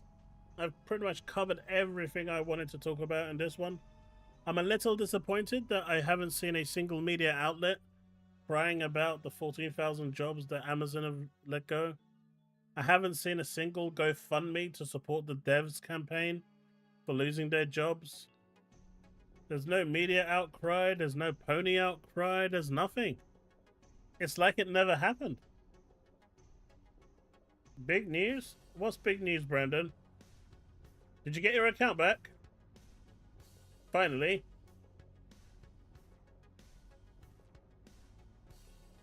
But yeah, has anyone seen like a GoFundMe for the Amazon devs? Like the way they were doing for Xbox?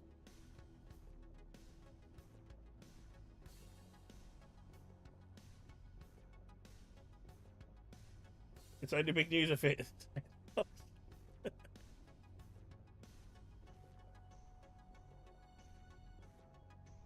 Nice, Brandon. Nice. Good shit.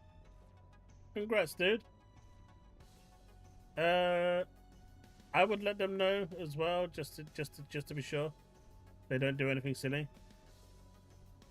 It doesn't matter if they take Amazon Gaming seriously. There's still 14,000 jobs gone within their gaming division.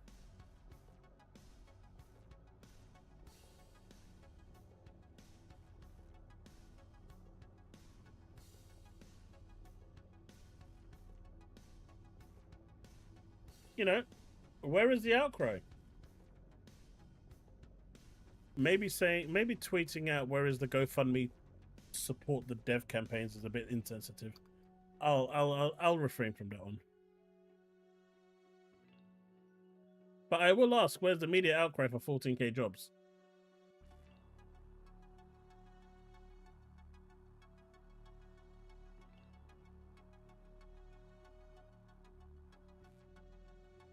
Wow, everyone's already turning on to Satya Nadella. They're going after the short form content. Man. It never ends. But guys, that's it for me for today. I hope you've enjoyed the stream. I appreciate it. It's been good. We've got to change this member counter because I know we had like 3 extra ones. So we're on 28.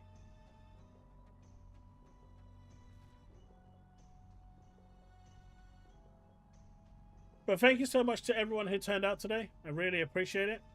We will be back again on Thursday with more stuff.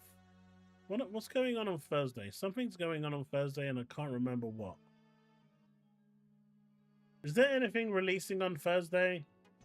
I really don't remember. But if you are new here and enjoying the show, please do consider subscribing. We are trying to hit that 8,000 subs. We are really, really close to it. We did lose 1 sub during the stream. I'm guessing it was one of those PlayStation fans that I banned. So, oh well. But we are now 30 subs away from hitting that 8,000 goal. That would be amazing. So if you are new, please do consider subscribing.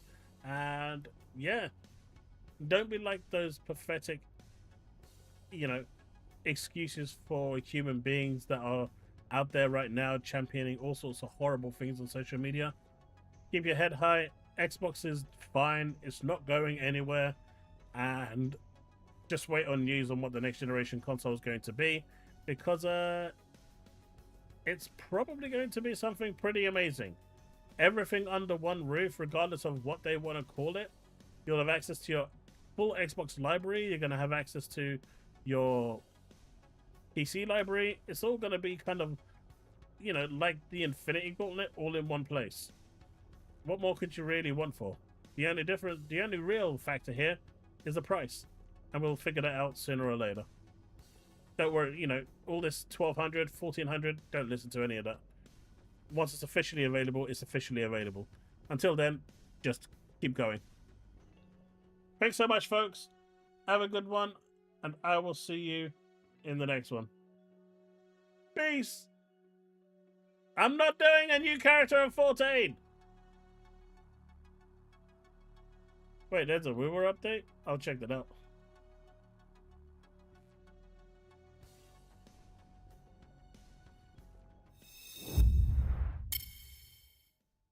Man, do you know how long it takes to do a new goddamn update?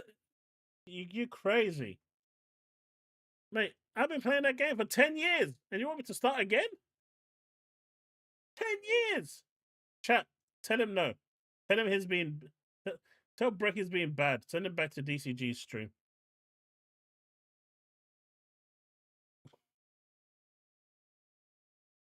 Take it easy, guys. Remain legend.